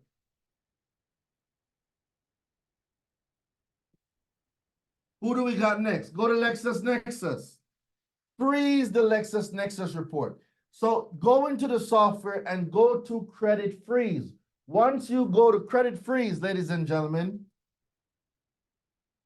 once you go to credit freeze, all the options will be available. You start freezing your consumer reports today. Start freezing your consumer reports today. Abir, drop the link for the software in the chat. It's only, guys, to sign up for the software, it's only $1. It's only $1 for your 14-day trial. Drop the link for the software, guys. Go into the software. This is a part of your homework. Save the link. Sign up for the software. Go and freeze all the consumer reporting agency. The tab is called Credit Freeze. Go and freeze all of them. All right? The link will also be inside your Ultra portal. The link for the software for you to sign up will also be in the Ultra portal. The software has comprehensively categorized all the consumer reporting agencies that you need to freeze. Go into the software and freeze all the consumer reporting agencies. Next, after you freeze the consumer reporting agency, now it's time for you to start your dispute, right? So the first thing we're going to do, ladies and gentlemen, is run the 24-hour, hold on, let me find it. Run the 24-hour express inquiry deletion guide. Oh, I had it here somewhere. Where is it? No, it's not there. Bonus materials, do for self.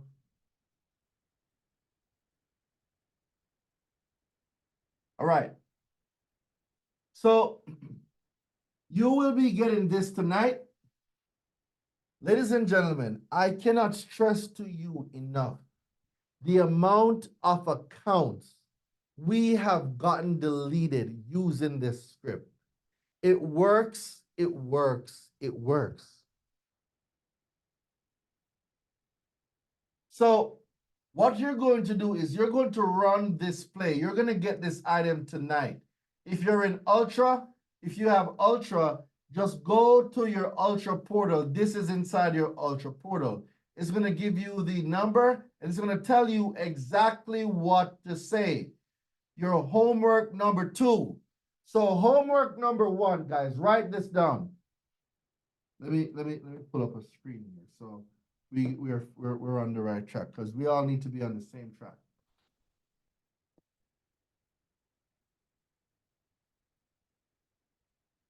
Homework. Homework number 1. So, homework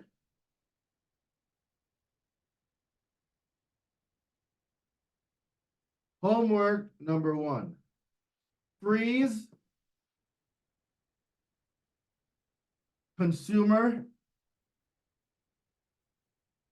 reporting agencies. Right? That's number 1. Freeze the consumer reporting agencies. Guys, tell me, where can you go to freeze all the consumer reporting agencies? Where can you go to freeze all the consumer reporting agencies? Somebody tell me. Yep, the credit freeze tab in the software. So when you get consumer law dispute.ai, go to the credit freeze tab and freeze all the consumer reporting agency. All right. Number 2 is run the 24 to 48 hour inquiry deletion guide. Right? So that's homework number 2. So you're going to get the credit freeze inside of the software. You're going to get the 24-hour express inquiry deletion guide. You're going to get that. That should also be inside the software. Let me go and double check this. I know it's supposed to be in the software, but let's make sure that it's there.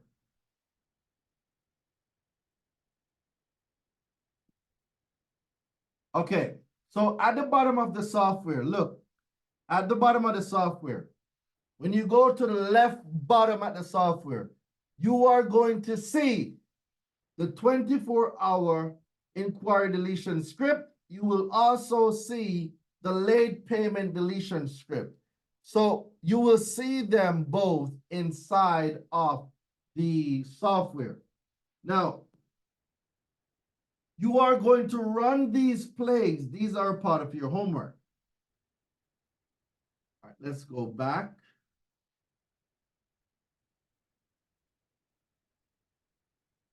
All right. Inquiry. The law has changed where inquiries are concerned. The CFPB and the FTC noticed that consumer reporting agencies were given access to people's consumer report to companies that did not have a legitimate business reason to pull your credit. All right?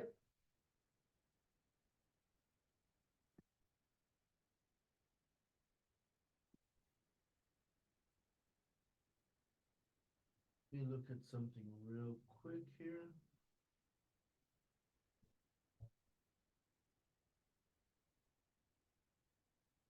All right. So there's a law. Let me zoom this up.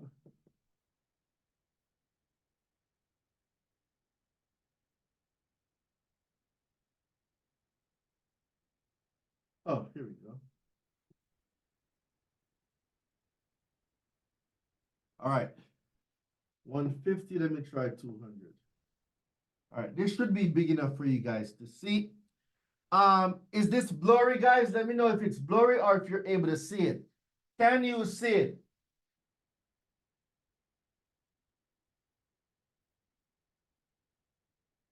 Is it good? Okay, so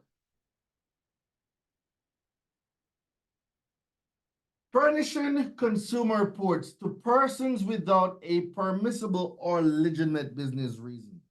Let me break that down for you guys. Let me break that down. Corporations have been accessing your credit because you did not freeze your reports. So when you don't freeze your reports,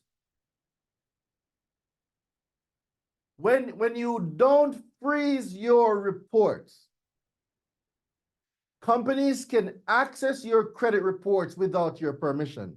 They're not supposed to, but they can. When you freeze your credit reports, they must ask you to unfreeze the reports.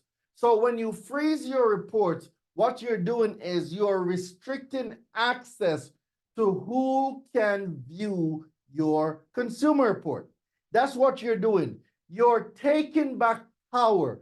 You are in control of your reports. So because the consumer reporting agency was just giving out your reports to everybody that asked, they had to update the law, and this law led to the creation of this new letter. So let me go over this letter for you guys. So you're going to send this letter to Experian, TransUnion, or Equifax, whoever, right? So you're going to address this to them. You are in violation of furnishing my consumer report to persons or person, depending on how many, that do not have any permissible purpose or legitimate business reason to receive those reports, which is a clear violation of my right to privacy. So on XYZ date, guys, you got to find out what date your credit report was pulled. You furnished my consumer report to put the name of the company that did the inquiry. So if you went to a car dealership, right? If you went to a car dealership and the car dealership ran your credit with 10 or 15 different banks and the inquiries are on your credit, what you would put here now is, where are we? You furnish my account, my reports to 1, 2, 3 Auto Finance, or whoever did not give you the line of credit, that's whose name you put here.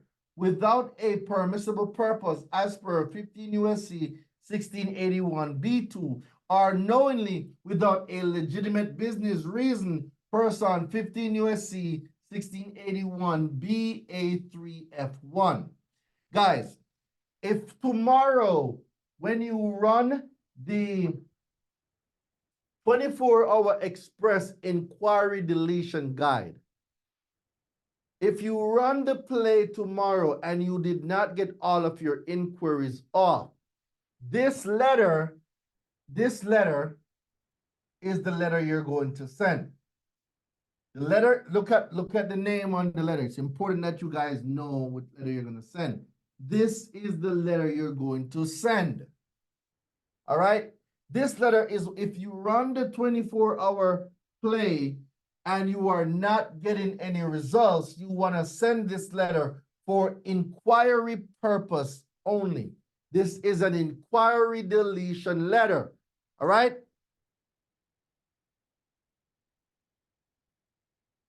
All right, cool.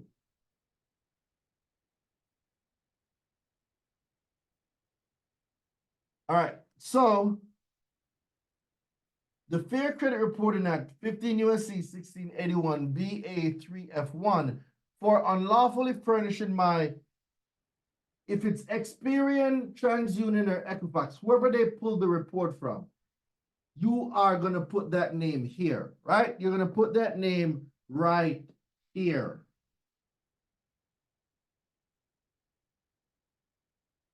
So insert the CRA that the inquiry is on here.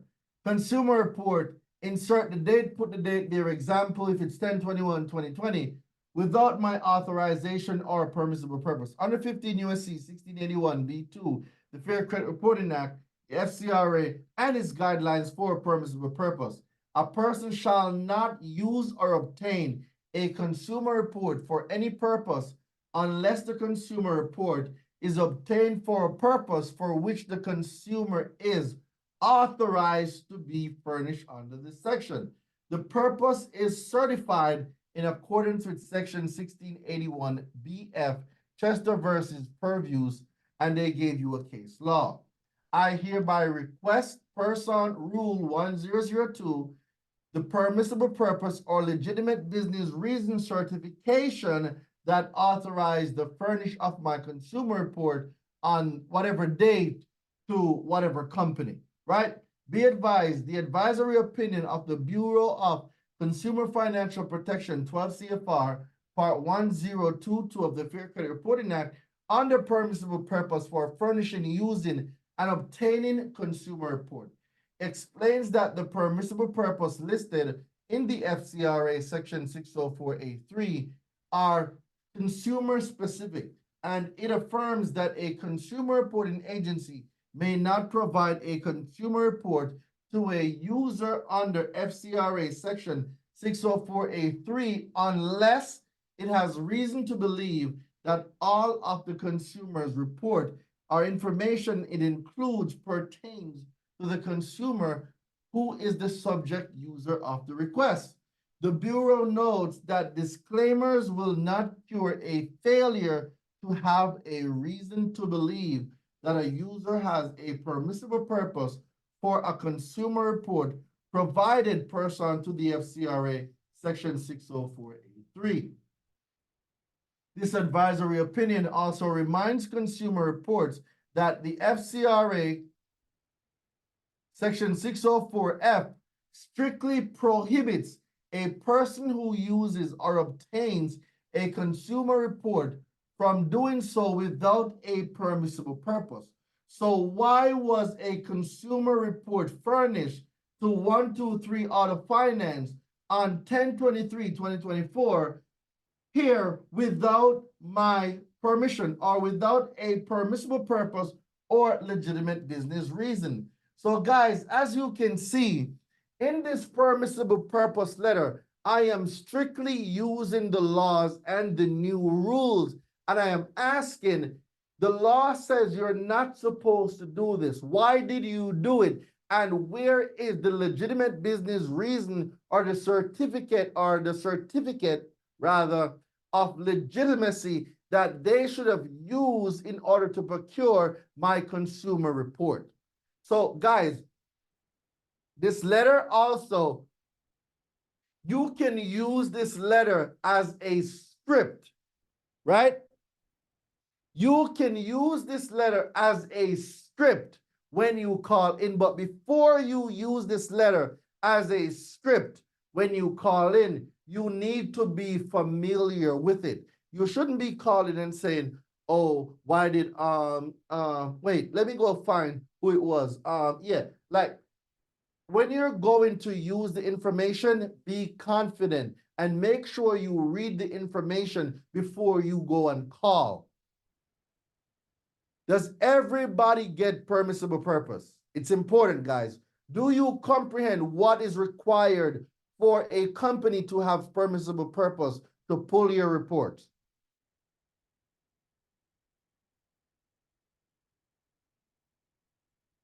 I'm waiting for your responses in the chat. Do you get now and do you comprehend what is required for a company, for someone to pull your reports?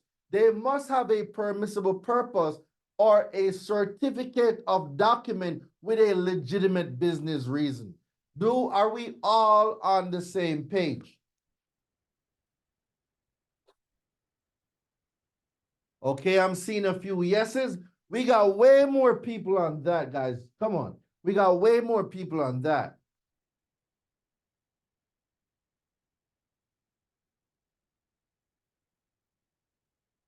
All right.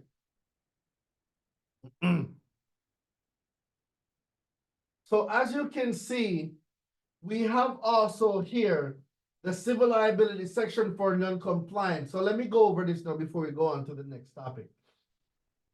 Civil liability for willful non-compliance, 15 U.S.C. 1681N. In general, any person who willfully fails to comply with any requirement imposed under this title with respect to any consumer is liable to that consumer in an amount equal to the sum of A, any actual damage sustained by the consumer. So what does any, what does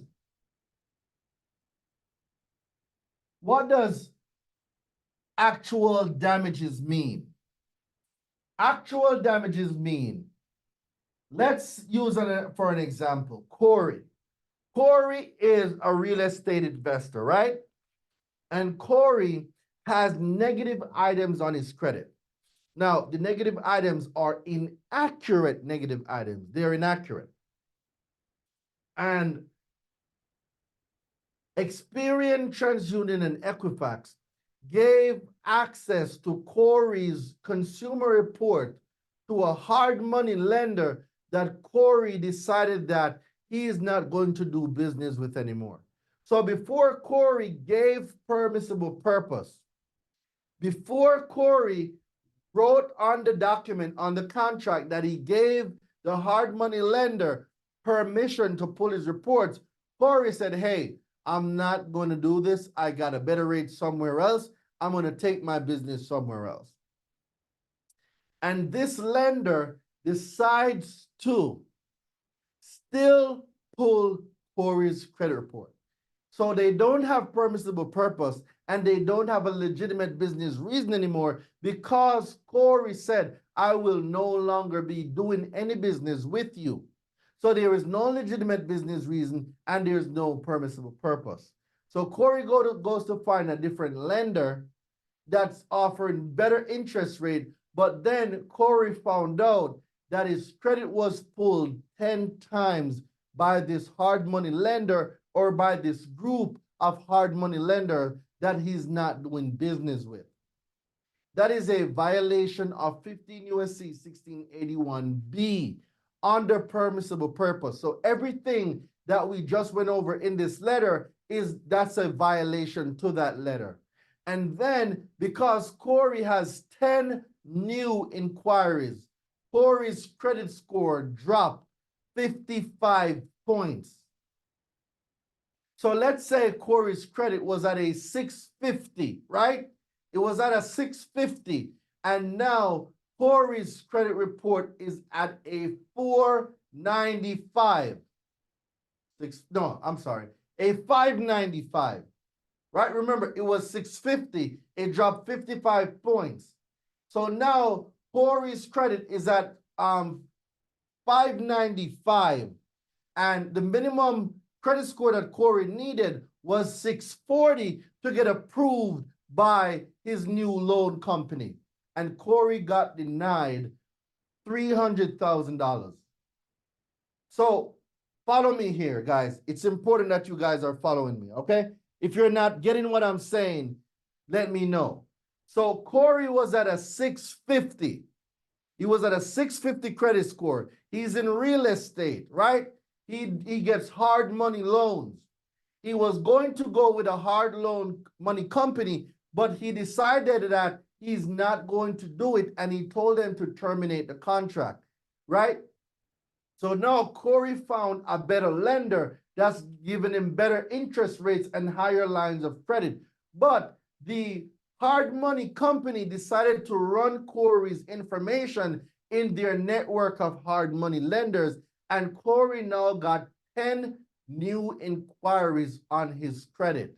His credit score dropped 55 points from a 650 to a 595. The minimum Corey needed to get approved was 620. He got denied for his $300,000 worth of credit to go buy the real estate and rehab the real estate property. Corey has been damaged as a result of the failure of the consumer reporting agencies. So what this is saying, for actual damages, Corey can now sue using the case law Chester versus Puvius for violation of 15 USC 1681B for permissible purpose, for not having a legitimate business reason and no permissible purpose. So Corey now can go and get actual damages, which is what he got denied for, the $300,000. Is everybody following the example?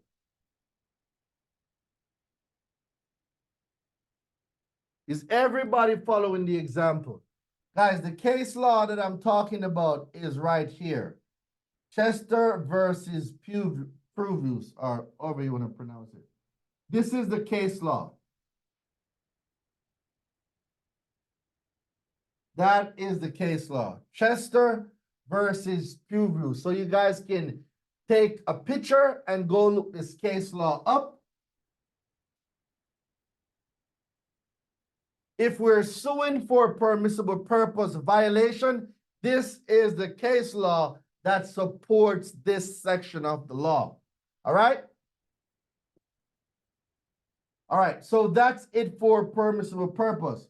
Ladies and gentlemen, are we on the same page?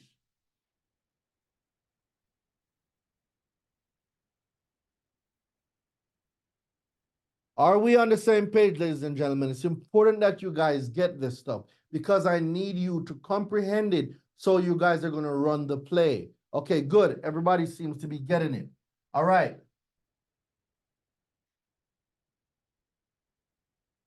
There's 3 variations of the late payment letter I'm gonna go into today.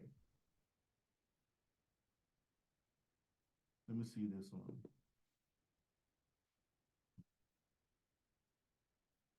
All right. This is a late payment letter sent to a creditor. If you got late payments, ladies and gentlemen, if you got late payments, you're sending out 2 late payment round 1 letters. Well, 4. I'm sorry. You're sending out 4. You're sending out 1 late payment letter. Guys, write this down. Round 1. Round 1 is 4 letters. 4 letters. 1 to the creditor. Right? You're sending out 1 to the creditor. 1 late payment letter is going to the creditor. It's marked late payment letter sent to creditor. And then 3 is going to the CRAs, right? If the late payment is furnished on all consumer reporting agencies, then you want to send it out to all 3. But Doreen, what if it's a situation where the late payment is only reported on 2 consumer reporting agency, but there is nothing reporting on Equifax? Then all you need to do is send out these 2, right? If the late payment is on Experian and TransUnion, but there's nothing on Equifax, you're only sending these letters, right? You're sending out these letters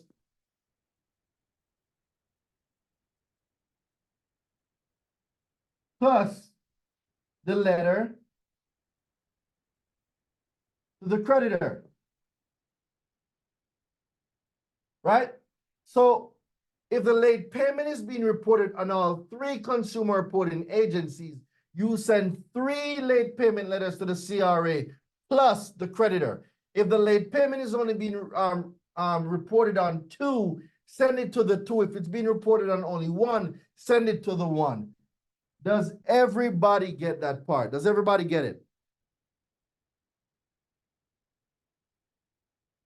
All right, great. Somebody said no. Okay. Wait, let me see who it is that said no. Somebody said no. Who said no? Eve. Britt, can you off mute Eve for me? And Eve, this is not to put you on the spot. I just want to make sure that I comprehend what you don't get so I can make sure you get it. One second, like, let me just find her. Eve, can you just raise your hand for me? Where's Eve?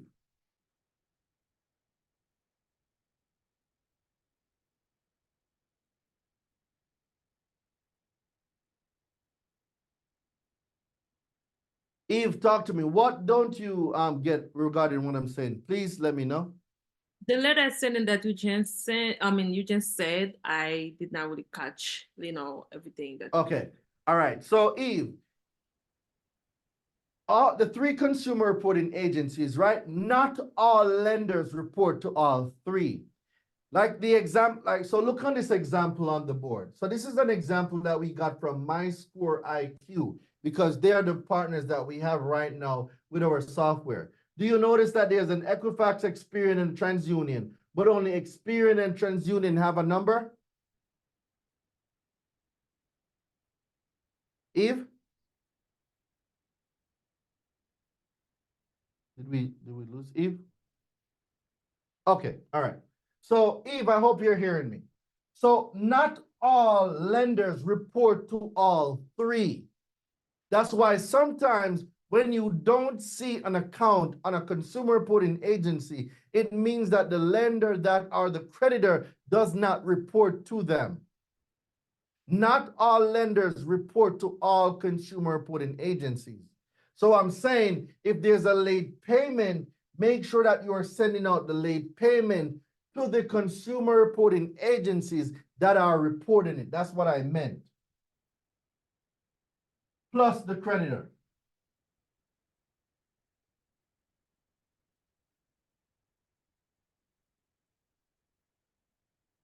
Right? So I hope you got that, Eve. I hope you got that. All right, cool. So now let's go into, oh, this shouldn't be rebuttal yet. We're not at rebuttal. We want late payments sent to creditor.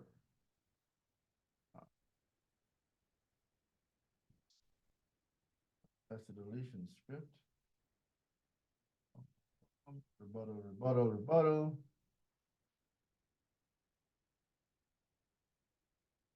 All right, I'm gonna use this one as an example then, since I can't find the other ones. All right.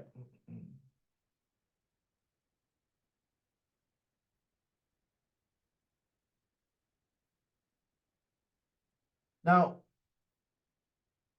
when it comes to late payments, ladies and gentlemen, there's a few things because not everybody has Wells Fargo.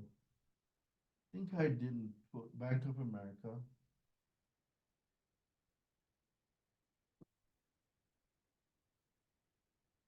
This is the script, not the script, not the rebuttals.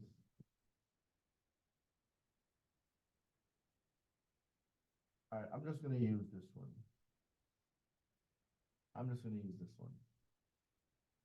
Late payment rebuttal sent to creditor round 1. All right, so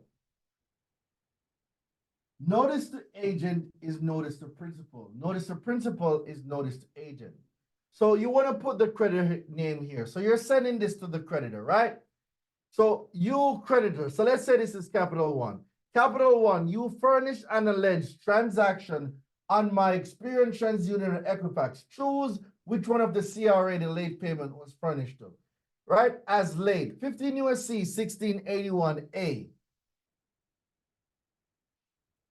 A21, except as provided in paragraph 3, the term consumer report does not include report containing information solely as to transactions or experiences between the consumer and the person making the report. My transactions and experiences with your company are excluded from the consumer report. You have no right to furnish my transactions and experiences when the law clearly states that this information is excluded from my consumer reports. The only way a creditor can treat a payment as late falls under 15 USC 1666B, timing of payments, right?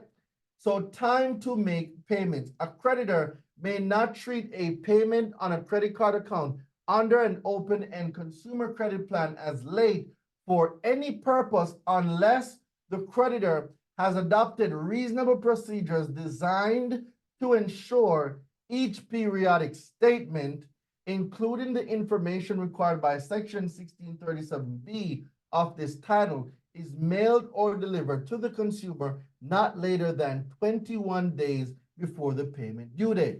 In order for any creditor to treat a payment as late, you must prove that the information required under Section 15 USC 1637B of this title was mailed out or delivered 21 days before the payment due date, and provide the proof that this information was mailed or delivered 21 days before the payment due date. The second thing is that 15 USC 1637B is very specific on all required information needed or that must be mailed or delivered to the consumer. you have 10 days to send me the required information. A creditor cannot treat a payment as late without complying with this section of the law.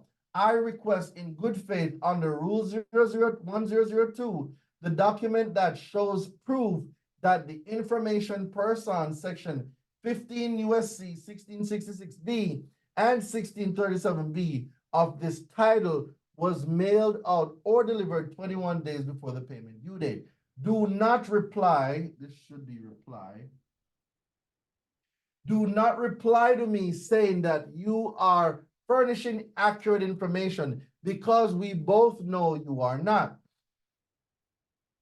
Do not tell me this information is verified because you have not submitted proof of compliance with section 15 USC 1681 2A1 and 15 USC 1666B and 1637B. If you cannot provide proof of the mailing or delivered of the information required by section 1666B, you cannot treat a payment as late, which means you have also violated section 15 USC 1681 S2. You have 10 calendar days from receipt of this notice to provide the required information or delete the transaction you have listed as late. Now, guys, in this late payment letter, this is a round one, all right? We're not asking for verification. We're not asking for validation. What we are asking for is for them to provide proof. Can somebody drop the word proof in the chat for me? Can someone drop the word proof in the chat?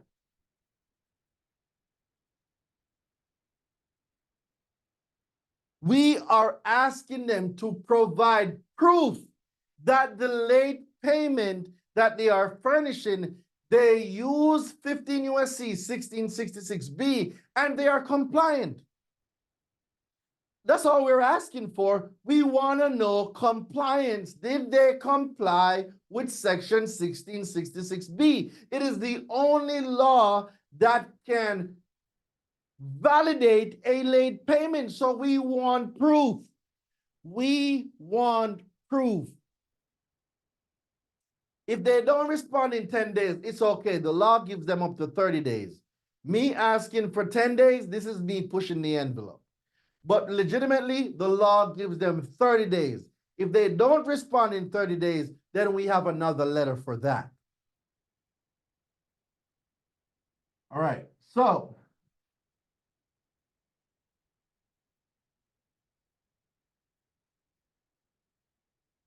let's go over the script.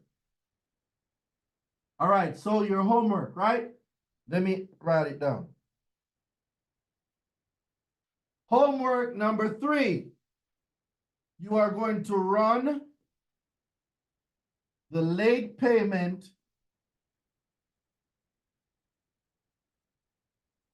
deletion guide.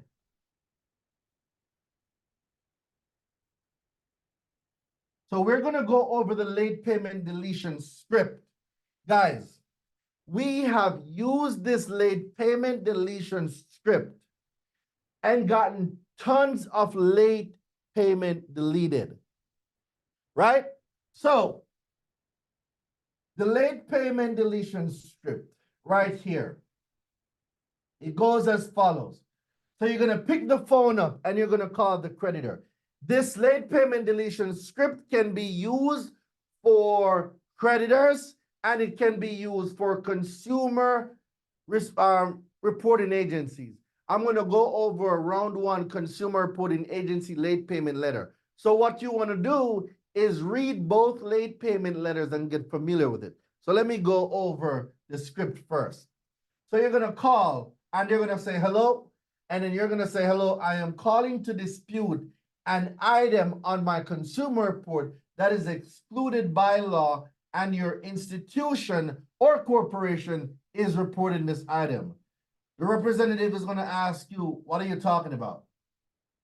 And you're going to say, on whatever date your company furnished a transaction as late to whoever, if it's Experian, TransUnion, Equifax, like just pick who they're reporting it to, right?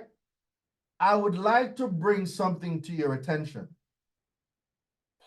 15 USC 1681A exclusions, except as provided in paragraph 3, the term consumer report does not include. And you're going to go down and you're going to let them know that reports containing information solely as to transactions or experiences between the consumer and the person making the report. My transactions or experiences with your company by law are excluded from my consumer reports. Reports is supposed to be here. Let me make sure that I write this in. Consumer reports.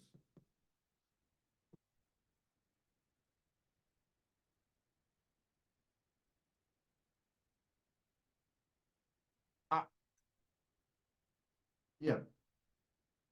I need this transaction or experience deleted from my consumer report. Representative is going to say, oh, by the way, we have to report your late payment. Or, oh, by law, we have to report your late payment. And then what you're going to say is, okay, can you state me the law? What law says you have to report a transaction as late? So this is a conversation between you and whoever picked up the phone. So now you're asking them, what law says that you have to report a transaction as late? The only way a corporation or a creditor can possibly report a payment as late falls under 15 USC 1666B, timing of payments. So a creditor may not treat a payment on a credit card account under an open-end consumer credit plan as late for any purpose unless the creditor has adopted reasonable procedures designed to ensure that each periodic statement, including the information required by section 1637B of this title, is mailed or delivered to the consumer not later than 21 days before the payment due date. So you're going to say, can you provide me with the tracking number of the periodic statement that was mailed or delivered 21 days before my payment due date, along with all the information required by section 1637B? At this point, the representative is going to get flustered, right? At this point, the representative is going to get flustered, and the representative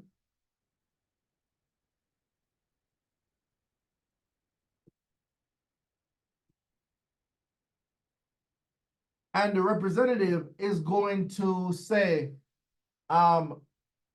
they're going to lie. They're going to say, oh, by law, we have to report this late payment. And all you're going to say is this: can I speak to your supervisor?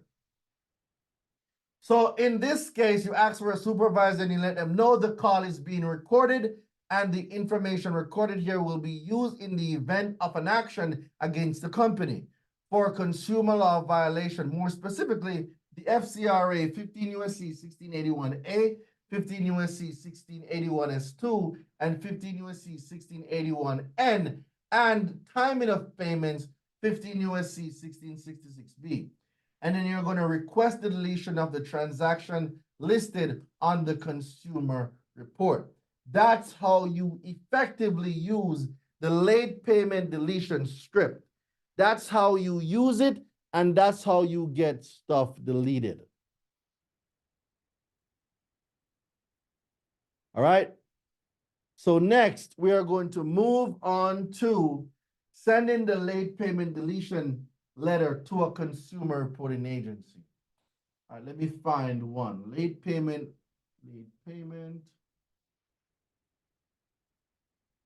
All right, we'll use the Wells Fargo one as an example. All right. Notice to agent is notice to principal. Notice to principal is notice to agent. I want you guys, I want you to pay attention to the language. I want you to pay attention to the language. No, guys, the script is for Ultra. The script is for the Ultra. That's why I told you guys, when you get Ultra, you get a lot of perks. Ultra gives you a lot of perks. VIP, you're here to, you can get the workbook, but Ultra, that's why I tell everybody, get Ultra, because when you get Ultra, it gives you access to certain resources. So what you can do is just ask for the upgrade link, and you will be able to get Ultra. That's why I tell people you want to get Ultra. When you're coming to the challenge, like if you're VIP, you're here, you're listening, you're taking notes. When you're Ultra, Ultra gives you access to picking my brain. Ultra gives you access to resources. That's why I tell people, don't get general admission, don't get VIP. I want you in Ultra. And the next challenge is going to be called Brain Picker. Get the Brain Picker ticket. Once you get the Brain Picker ticket, you can pick my brain, and I'm going to give you stuff from my brain, right? So let's zoom this up. We're going to talk about when you're sending a late payment letter now to a consumer reporting agency, right? I want you to pay. Can somebody drop in the chat for me? Language. Somebody drop the word language. Language. Somebody drop it. Language. Drop the word language in the chat. It's important that you comprehend the language, right? It's important that you comprehend the language. So you guys just heard me send the late payment letter to a creditor. And remember the language used. Now I want you to see the difference in the language when you send it to a CRA. When people don't get responses or when you don't get results is because you use the wrong language. Okay? So let's talk about language now to the CRAs. I received a copy of this should be off. I don't know why there's so many typos in this thing, man. What's going on here? I received a copy of my consumer report, and I notice you have furnished, you notice I said you, right? You notice I'm using you versus creditor. So I am speaking directly to the consumer reporting agency. And I notice you have furnished transactions on my consumer report. That is excluded by law, right? As per the Fair Credit Reporting Act, 15 U.S.C. 1681A 2A1, exclusions, except as provided in paragraph 3,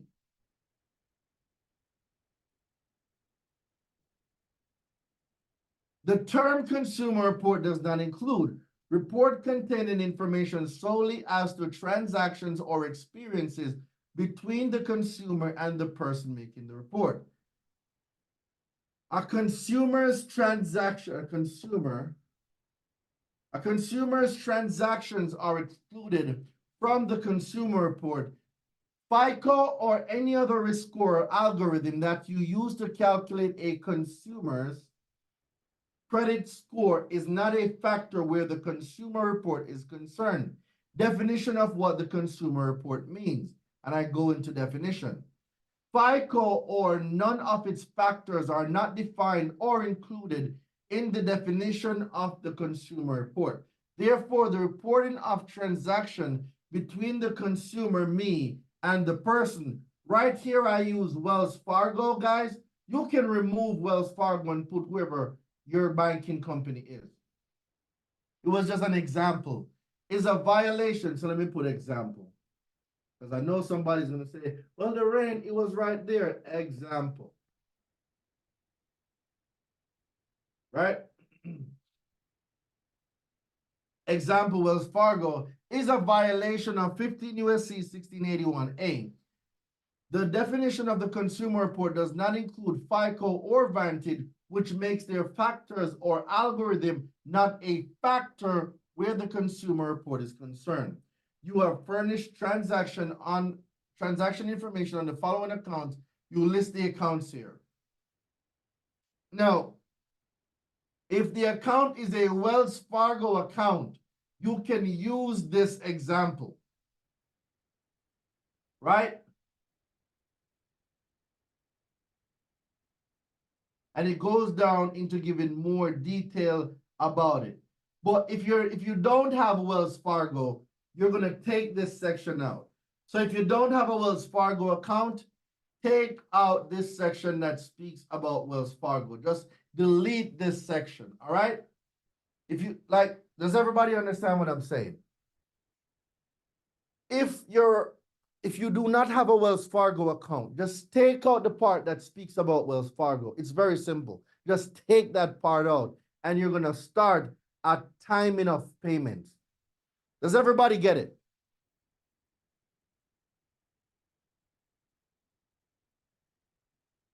No, you don't want to commingle Wells Fargo and American Express. No, you don't want to commingle them, right? You don't want to commingle them. Just remove the part that speaks about Wells Fargo, all right?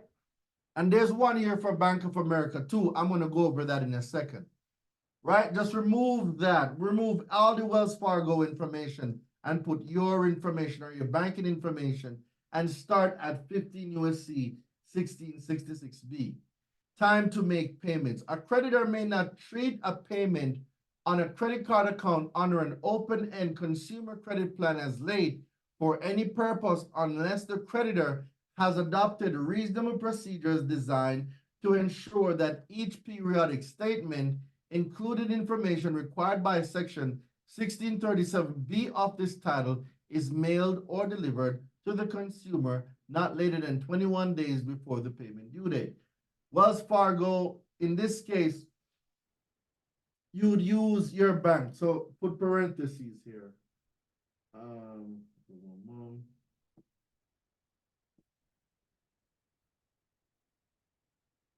So right here, you want to use parentheses.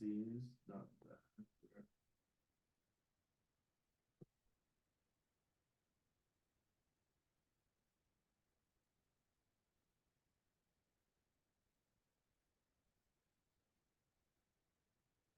All right.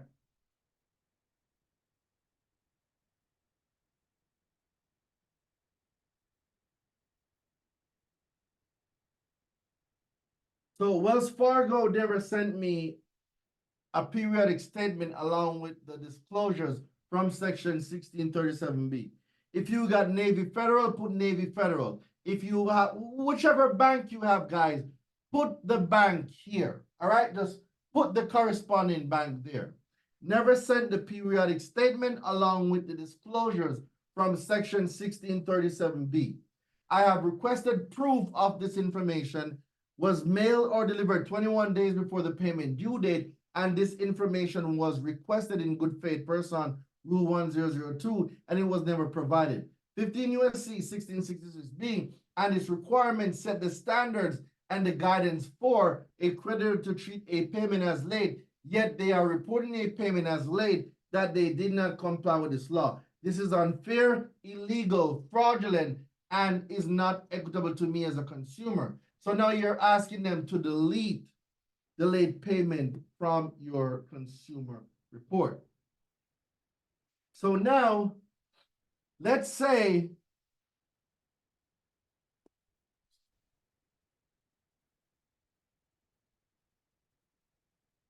now they report, they responded verified or validated, right?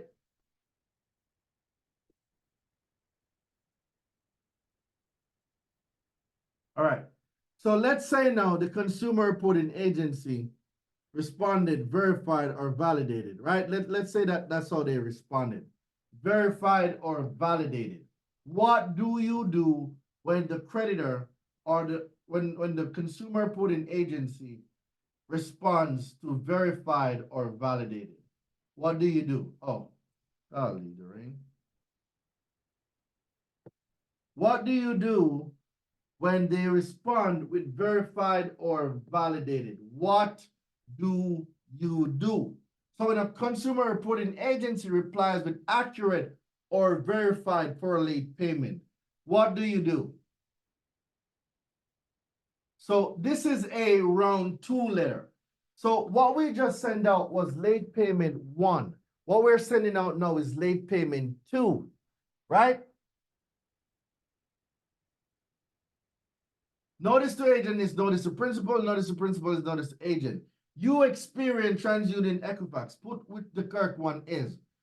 replied that the alleged transaction you furnished as late was accurate or verified. So if they reply with accurate, put accurate. If they reply with verified, put verified. Chose to respond, choose a response. But my previous dispute did not ask you for accuracy or validation. Put the date there, you, Experian, whoever, reported an alleged transaction as late. 15 U.S.C. 1666B, timing of payments. Time to make payments. A creditor may not treat a payment on a credit card account under an open-end consumer credit plan as late for any purpose unless the creditor has adopted reasonable procedures designed to ensure that each periodic statement, including the information required by 1637B of this title, is mailed or delivered to the consumer not later than 21 days before the payment due date. 15 U.S.C. 1681EB, accuracy of report. Whenever a consumer reporting agency prepares a consumer report, it shall follow reasonable procedures as to assure maximum possible accuracy of the information concerning the individual to whom the report relates. I have requested that you must have or possess by law in order for you to report a payment as late. This is being requested per Rule 1002. In other words, to properly report information as verified, the furnisher must have sufficient evidence to support the conclusion that the information was true. And in doing so, the conditions required by 15 U.S.C. 1666 must be met. You fail to provide the required requested information. You fail to proceed in accordance with the requirements for a creditor to treat a payment as late, and the evidence that must be sent to you to prove that this transaction was late. It has been over 30 days and you have not properly verified the information, right? And I'm using a Black's Law reference, verified, as to prove to be true, to confirm or establish truth or truthfulness of, to authenticate.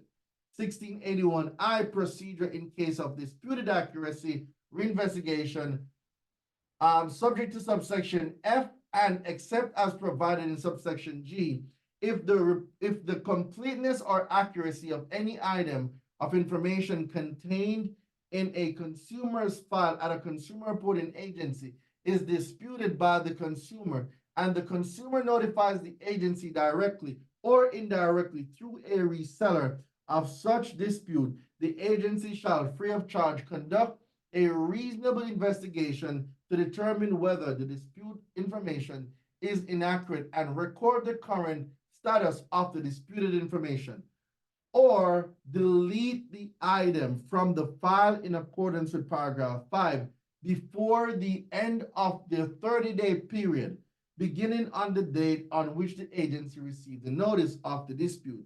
So the person that was asking earlier about the 10 days, the law gives them 30 days, but I push the envelope and I ask for 10 days, sometimes 15. But there is a law that we can use to give a 15-day compliance. I will get into that probably tomorrow or Wednesday. So let's close here. Importantly, a furnisher's inability to conclusively determine that the disputed information is inaccurate does not mean that the furnisher is permitted to report back to the consumer reporting agency that its investigation verified the accuracy of the information. Instead, if the evidence available to furnish is insufficient to establish the truth or falsify or fallacy of the disputed information, then under the statutory framework, the furnisher must report that its investigation concluded that the disputed information cannot be verified, and there's a case law here. For example, if a furnisher is unable to verify that a consumer missed a payment, then it may be appropriate for the furnisher to delete any mentions of the missed payment while continuing to report other information about the account. I am requesting person 15 USC 1681I, notice of results of investigation B3, and you can see here that I'm requesting now the notice, right? It says a notice that if requested by the consumer, a description of the procedure used to determine the accuracy and completeness of the information shall be provided to the consumer by the agency. So guys, when you ask for the description and the procedure used, they must give this to you by law, right? Furnisher of the information contacted in connection with the information and the telephone number of such furnisher. When disputed information cannot be verified, it is to, when disputed information cannot be verified, it's to delete that information. In particular, section 1681I outline consumer reporting agencies' responsibility in responding to consumer disputes, and section 1681 S2B provides that when a disputed item of information found to be inaccurate or incomplete or cannot be verified, the consumer reporting agency must delete or modify the information appropriately. Based on the results of the reinvestigation, 1681IA5A, section 1681I goes on to prove that the following any deletion of information which is found to be inaccurate or whose accuracy can no longer be verified, the consumer reporting agency must in some circumstances notify certain people who previously received a report with the now deleted information that provision thus contemplates that when the information can no longer be verified, the proper response is to delete it. And this is the case law right here. So when you're filing your CFPB complaints, you file your CFPB complaints with round 2 letters. So round 2 letters are where you're going to file the CFPB complaint, and we're going to be using 15 USC 1681 I complaint, and I'll be teaching this in the university, guys. That's what we're going to be doing next week. So in the university, we're going to talk about the 15 USC 1681 I, how we're going to use 1681 I to file our disputes, our round 2 dispute using certain case laws. It's going to be an amazing thing, guys. So we've gone over personal information, we've gone over inquiries, we've gone over freezing credit reports, we've gone over late payment to creditor, late payment to CRA. Ladies and gentlemen, this concludes day number 1. All right? So drop some fire in the chat. This concludes day number 1. It is spicy. I wish I had more time. As you guys can see, 2 hours is not enough time with me. There's so many things that you can learn, but guess what? 2 hours is not enough time. That's why I recommend from the jump, y'all need to get into the university. If you guys are going to say, well, Dwayne, I don't have the money, we have payment plans. Get in the university. It's too much information, and there's absolutely no way I can teach you everything in 2 hours. But I will give you the information you need to go be successful. But if you're talking about learning this stuff and making this a business, I'm telling you guys, 2 hours is not enough. Yo, day 1 was amazing. You have been amazing. Let's go over the homeworks before we go. Payment plan is available for anyone that wants the payment plan, guys, for the university. Emil, drop the link for the payment plan. Drop the link for them to book a call. Drop the link, guys. Drop the link. We're gonna go over the homework assignment. All right. Homework assignment. You have 3 homeworks for tomorrow morning. You have 3 homeworks for tomorrow morning. All right? The first homework is, guys, freeze your credit reports. First homework, freeze your credit reports. Where do you go to freeze your credit reports? Where do you go to freeze your credit report? Just sign up for the software and go to credit freeze, right? Go and sign up for the software and do the credit freeze. The next homework is running the 24-hour to 48-hour inquiry deletion. Ladies and gentlemen, if you are in Ultra, the documents are in your portal. The documents are in your portal. If you are Ultra, you get a portal. Right? You get a portal. All the information is in there. Also, you know what? Tell you what. Team, do me a favor. Do me a favor.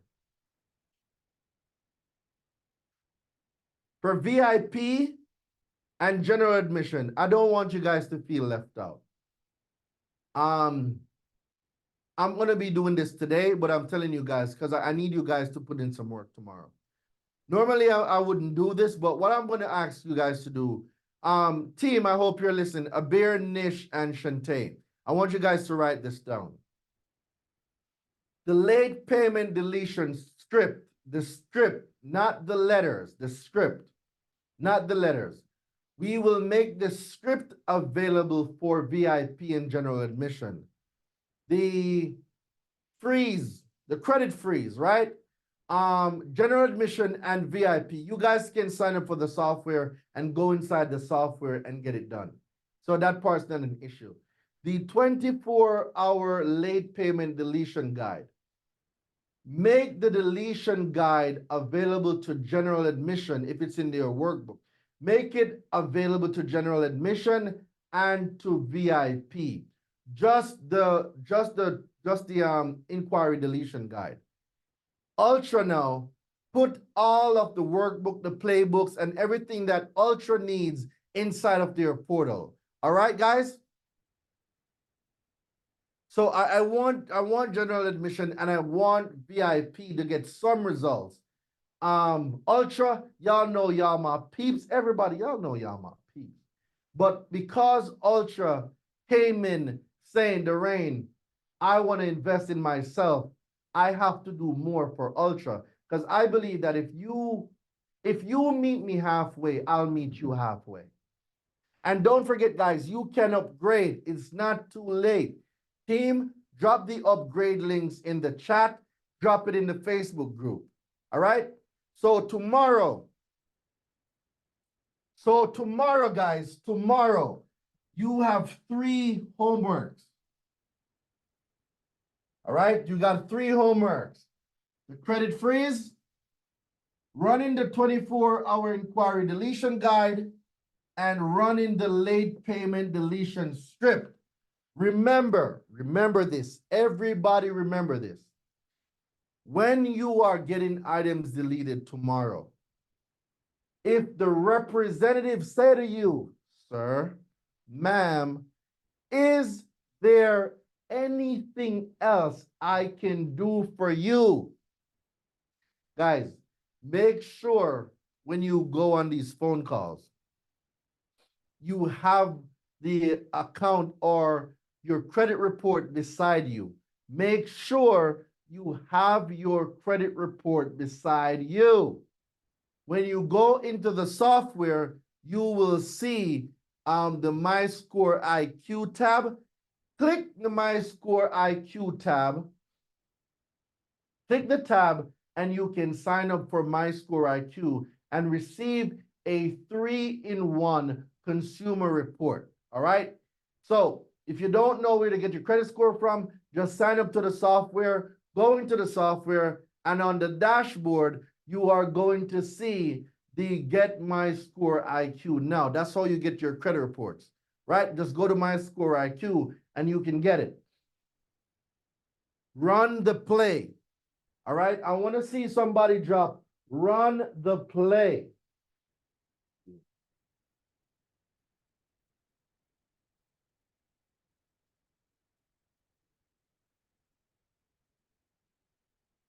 Yeah, if you already have one from like Smart Credit or stuff, you can use it. It's just that the only reports right now that works with our software is the MyScore IQ. We are working on integrating Smart Credit and other credit reporting monitoring services. We don't have them yet. Right now, we only have MyScore IQ. So if you're asking about using the current credit monitoring software that you have in our software, we only take the HTML file of the MyScore IQ. Within the next 2 to 4 weeks, we will be, I'm hoping, we get the other ones on board, but right now, we don't have the other ones on board. We only have MyScore IQ, and we're working on getting the other. So I do apologize, but when you make the calls tomorrow, make sure you have your credit reports in your hand. And remember what I said. Remember what I said. If they ask, is there anything else I can do for you? List all the negative accounts on your credit that you want deleted. All of them. List all of them. Freeze the secondary consumer reporting agencies. Use the late payment deletion guide. Use the 24-hour inquiry deletion guide. Get your results. Meet me here tomorrow at 7 p.m. Eastern Standard Time from your favorite island boy. Y'all know what time it is. Team, it's been an amazing night. Everybody's been an amazing night. Time to go preserve this voice with my lemon water. I need this voice for the rest of the week. We are going to bring the house down. We're going to bring the house down tomorrow. See you later, alligator. See you in a while, crocodile. Let's get it. Let's go. From your favorite consumer law expert here, Lorraine Del Vante. I'm going to see y'all on day 2. Peace.